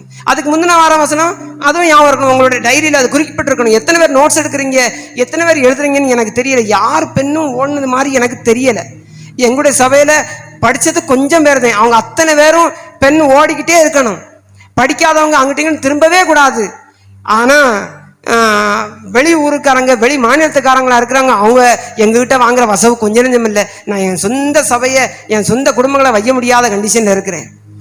கண்ணை ஏறவே கூடாது, அந்த அளவுக்கு சத்தம் போடுவேன். சிரிப்பாகவும் பேசுறதுக்கு ஆண்டவர் எனக்கு ஒரு சில காரியங்கள் தருவார். ஆனால் சத்தம் போடுறதுலையும் ரொம்ப கடினமாக சத்தம் போடவும், அவங்கள எப்படியாயிலும் வசனத்தை படித்து நீங்கள் இவ்வளோ தூரம் பிரயாசப்படுறீங்க, மகிமைக்கு வரணும்னா வசனத்தை உள்ளே ஏற்றுங்க, வசனத்தை படிங்கன்னு சொல்லி சொல்லி சொல்லி அவங்களுக்கு கொடுக்குறோம். இந்த ஆவிக்குரிய கனிகள் உரிய இந்த 9 கனிகளையும் குறித்து அவங்க ஃபுல்லாக மனப்பாடம் வாசனமாக பண்ணி வச்சிருக்கிறாங்க. ஃபோனில் கேட்டால் கூட சொல்லிடுவாங்க. படிப்பறிவே சுத்தமா இல்லை. ஒரு கிளாஸ் கூட போகாத எத்தனையோ சகோதரிமார்கள் முன்ன வந்து 10 வசனம் 12 வசனம் சொல்லிடுவாங்க. அந்த அளவுக்கு ஒரு வருஷத்துக்கு 52 வாரம், 52 வாரத்துக்கும் நான் 52 வசனத்தை சொல்லித்தர்றேன்னு சொல்லியிருக்கிறேன். சொல்லி தந்துக்கிட்டே இருக்கிறேன். ஆண்டவர் உதவி செய்வாராக. அப்படி மட்டும் அவங்களுக்குள்ள அத்தனை வசனம் போயிடுச்சுன்னா 5 வருஷத்துல எவ்வளோ ஆயிரும், 10 வருஷத்துல எவ்வளோ ஆயிரும். ஆண்டவர் வருகை தாமதிக்குமானால் அப்படி நாங்கள் முயற்சி பண்ணி கொண்டே இருக்கிறோம். இன்றைக்கு உங்களுடைய உள்ளத்துல ஆண்டவர் இந்த வாஞ்சியை தருவாராக.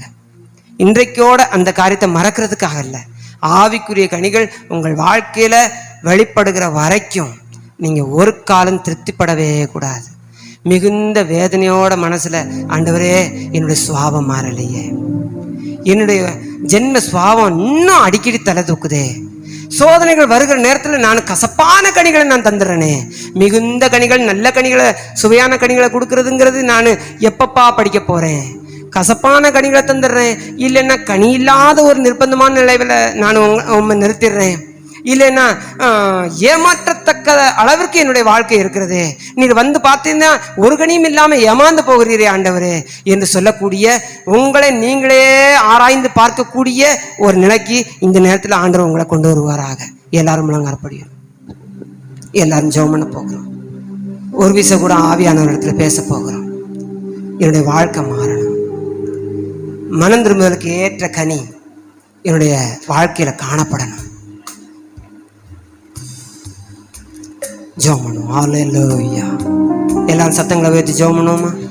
ஹல்லேலூயா, ஹல்லேலூயா. உம்மை ஸ்தோத்திரிக்கிறோம் ஆண்டவரே. ஹல்லேலூயா, ஹல்லேலூயா. பிதாவின் மகிமை ஒன்றே, பிள்ளை எனது ஏக்கம். பிதாவின் மகிமை ஒன்றே, பிள்ளை எனது ஏக்கம். மிகுந்த கனிகள் கொடுப்பேன், உகந்த சீடனாவே. மிகுந்த கனிகள் கொடுப்பேன், உகந்த சீடனாவே. உம்மடிதான் என் வாழ்வு, தகப்பன் மகிழ்ச்சிதான் என் உயர்வு. உம்மடிதான் என் வாழ்வு, தகப்பன் மகிழ்ச்சிதான் என் உயர்வு. செடியே, தாட்சை செடியே, கொடியாக இணைந்து விட்டேன். உம்மடிதான் என் வாழ்வு, தகப்பன் மகிழ்ச்சிதான் என் உயர்வு. மடிதான் என் வாழ்வு, மகிழ்ச்சிதான் என் உயர்வு. நம்ம எல்லாம் கர்த்தரை ஸ்தோத்திரம் பண்ணுவோமா? தேங்க்யூ அப்பா, நன்றி ஆண்டவரே. ஆண்டவர் நம்மை ஏற்படுத்தினதே கனிகள் கொடுக்கத்தான். ஆமென் சொல்லுங்களேன். உங்களை என்னைய ரட்சித்ததே நாம் அவருக்கு கனிகளை கொடுக்கும்படியாகத்தான். என்ன கனிகளை கொடுப்பீர்கள்? என்ன கனிகளை கொடுக்க வேண்டும்? மனம் திரும்புதலுக்கு ஏற்ற கனிகள். ஆமென் சொல்லுங்களேன். மனம் திரும்புதலுக்கு ஏற்ற கனி என்றால் நம்மிடத்திலே காணப்படுகிறதான தவறான காரியங்களை ஆண்டவர் உணர்த்தும் பொழுது அதிலிருந்து மனம் திரும்புறது தான் தேவனுக்கு ஏற்ற கனி. ஹல்லேலூயா. எத்தனை பேரு தேவன் உங்களோட உணர்த்தும் போது, பேசும்போது, வசனத்தின் மூலமா, பாடல் மூலமா, ஆராதனையில தேவன் பேசும்போது, உங்களிடத்துல என்னிடத்துல இருக்கிறத உணர்த்தும் போது அப்படியே மனம் திரும்புகிறோமோ அப்பதான் கனி உண்டாகிறது. ஆமென் சொல்லுங்களேன். ஹல்லேலூயா. மனம் திரும்புதலுக்கு ஏற்ற கனிய அல்லது மனம் திரும்புதலை நாம் வாழ்நாள் கடைசி வரைக்கும் கொடுத்து கொண்டே இருக்கணும்னு கர்த்தர் விரும்புகிறார்.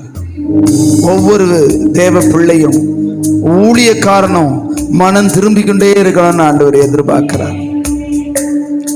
தன்னுடைய தவறான காரியத்துல, தன்னிடத்துல இருக்கிறதான அசுத்தமான காரியத்துல, பாவமான காரியத்துல, தவறான காரியத்துல உறுதியா நிக்க கூடாது. ஆமென் சொல்லுங்களேன். எதற்காக கர்த்தர் நம்மோடு பேசுகிறார்னா, அதை விட்டு விடு, அதுல இருந்து மனம் திரும்பு, அது தவறென்று அறிந்து அப்படியே விட்டு விடுகிறேன் ஆண்டவரேன்னு சொல்லு. அதுக்குத்தான் ஆண்டவர் பேசுறார். ஆமென் சொல்லுங்களேன். அப்படி எழும்பி நிற்போமா? அப்படி எழும்பி நில்லுங்க பார்க்க. அப்படியே நான் முடிக்கிறேன்.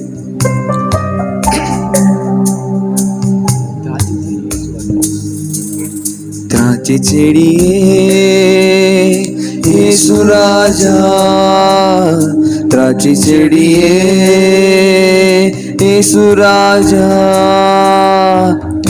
உம்மோடு இணைந்திருக்கும் கிளை நாங்கள், உமக்காய் படருகின்ற கொடி நாங்கள். சொல்லுங்க பார்க்கலாம். உம்மோடு இணைந்திருக்கும் கிளை நாங்கள், உமக்காய் படருகின்ற கொடி நாங்கள். திராட்சை செடியே இயேசு ராஜா, திராட்சை செடியே இயேசு ராஜா, உம்மோடு இணைந்திருக்கும் கிளை நாங்கள், உமக்காய் படருகின்ற கொடி நாங்கள். சொல்லுவீங்களா? உம்மோடு இணைந்திருக்கும் கிளை நாங்கள், உமக்காய் படருகின்ற கொடி நாங்கள். அவரோடு இணைந்திருந்தா நிச்சயமா உங்கள்கிட்ட கனி உண்டாகும். கனி உண்டாகாததற்கு காரணம் அவரோடு இணைக்கப்படாமல் இருப்பதுதான். ஆமென் சொல்லுங்களேன். அவர் திராட்சை செடி என்றால் நீங்களும் நானும் கொடிகள். செடியானது, கொடியானது செடியிலே நிலைத்திருந்தால், இணைந்திருந்தால் அது மிகுந்த கனிகளை கொடுக்கும். ஆமென் சொல்லுங்களேன். கிறிஸ்துவோடு நீங்க ஒட்ட ஒட்ட ஒட்ட அல்லது நெருங்க நெருங்க நெருங்க அவருக்குள்ள இருக்க இருக்க இருக்க உங்களிடத்துல இருந்து தானா கனி வந்துடும். ஆமென் சொல்லுங்களேன். என் சுபாவமே சரியில்லை, என்னுடைய காரியமே சரியில்லை, என்னுடைய பேச்சு, என்னுடைய பழக்கம், என்னுடைய நடத்தை சரியில்லைன்னா நீங்க ஒட்ட வேண்டிய இடத்துல ஒட்டாம ஒட்டக்கூடாத இடத்துல ஒட்டி இருக்கீங்கன்னு அர்த்தம். ஆமென் சொல்லுங்களேன். நீங்க எங்க ஒட்டி இருக்கிறீங்க? வாரத்துல 6 நாள் யாரோடு எதோடு ஒட்டி இருக்கிறீங்க? கிறிஸ்துவோடு ஒட்டி இருக்கிறவன் கிறிஸ்துவின் சாரத்தையும் கிறிஸ்துவின் சாயலையும் வெளியே கொண்டு வருகிறான். ஆமென் சொல்லுங்களேன். ஹல்லேலூயா. அப்பாட்ட சொல்லுங்க, ஆண்டவரே நான் உம்மோடு தான் இருக்கணும், நான் உம்மோடு தான் இருப்பேன், நான் உமக்கு முன்பதாகத்தான் வாழுவேன், உம்மோடு இருந்து இருந்து உம்மை போல மாறுவேன். சொல்லுங்க, வாயை திறந்து சொல்லுங்க பார்க்கலாம். கனி தானா வந்துருங்க, கனி தானா வந்துரும். ஹல்லேலூயா. உம்மோடு இணைந்திருக்கும் கொடி நாங்கள். சொல்லுங்க பார்க்கலாம். உமக்காய் படருகின்ற கொடி நாங்கள், உம்மோடு இணைந்திருக்கும் கிளை நாங்கள், உமக்காய் படருகின்ற கொடி நாங்கள். திராட்சை செடியே இயேசு ராஜா, திராட்சை செடியே இயேசு ராஜா. இயேசு ராஜா உள்ளத்துல இருந்து சொல்லும் போதே அந்த ஆசை வரட்டும். ஆமென் சொல்லுங்களேன். அவர் செடி, நான் கொடி, நான் அவர்ல அப்படி சுத்தி சுத்தி வரணும். ஆமென் சொல்லுங்களேன். ஹல்லேலூயா. கர்த்தாவே, நாங்கள் ஒவ்வொரு நாளும் மனம் திரும்ப வேண்டியவைகளிலிருந்து மனம் திரும்பவும், உம்மோடு ஒட்டி இணைந்து கனி கொடுக்கிற வாழ்க்கையை வாழவும் அப்பா எங்களுக்கு உதவி செய்யுங்க. எல்லாருக்கும் உதவி செய்யுங்க. இந்த வார்த்தைகளை சரியாய் புரிந்து அவருடைய சித்தத்தை விட்டு ஓடி போகிற நிலைமை இல்லை, உம்முடைய சமூகத்தை தேடி வருகிற நிலைமை மாறட்டும். சாட்சியில நாங்க கேட்டோம், எப்படியாகிலும் நம்ம கண்ணுக்கெட்டாத தூரத்துல போய் இஷ்டத்துக்கு வாழணும், இஷ்டத்துக்கு அனுபவிக்கணும்னு நினைச்சத கர்த்தர் தம்முடைய சித்தத்தை செய்யறவன மாத்துறார். ஆமென் சொல்லுங்களேன். உங்களையும் அப்படித்தான் விரும்புறார். ஹல்லேலூயா. உன் மனதும் மாம்சமும் விரும்பினதை செய்வதற்கு நீ துணிகரம் கொள்ளுவாயானால் நீ தேவ திட்டத்திலிருந்து ஓடுகிறவன் என்று அர்த்தம். ஆண்டவரே, நான் உங்க விருப்பத்தை செய்ய அர்ப்பணிக்கிறேன்னு சொன்னா நீ நினைக்கிறதிலும் நீ விரும்புகிறதிலும் பெரிய மகிமையை கர்த்தர் பார்க்க பண்ணுவார். ஹல்லேலூயா. உன் வாழ்க்கையில உனக்குன்னு கர்த்தர் வச்சிருக்கிற உயர்ந்த ஸ்தானங்கள் இருக்கிறது. ஆண்டவர் அதிலே கொண்டு போய் உன்னை நிறுத்துவார். ஹல்லேலூயா. அதற்கு ஒரே ஒரு காரியம், அவரோடு இணைஞ்சிருக்கிறது, அவரோடு ஒட்டி இருக்கிறது, அவருக்குள்ள பின்னி பிணைந்திருக்கிறது, அவர் சமூகத்தை நாடி அவரோடு உறவாடுகிறது. ஆமென் சொல்லுங்களேன். எத்தனை பேர் ஆண்டவரே, இன்னும் அதிகமாய் நான் உம்மை நேசிப்பேன், இன்னும் அதிகமாய் உம் சமூகத்தில் காத்திருப்பேன், உம்மோடு நேரம் செலவழிப்பேன், உம்முடைய சுபாவம், உம்முடைய சாயல் எனக்குள்ள வருவதற்கு என்னை விட்டு கொடுப்பேன். ஹல்லேலூயா. தகப்பனே, அப்படியே நீங்க கிருபை செய்யுங்க. ஒவ்வொருவருடைய வாழ்க்கையிலும் கலாத்தியர் 5:22-23 இருக்கிற 9 விதமான கனிகளையும் ஆண்டவரே அவர்கள் காணத்தக்கதாக நீர் அவர்களுக்கு உதவி செய்யும். உம்மோடு பழக நெருங்க இருக்க ஆண்டவரே ஒவ்வொரு கனியாய் வந்து கொண்டே இருக்குமே அப்பா.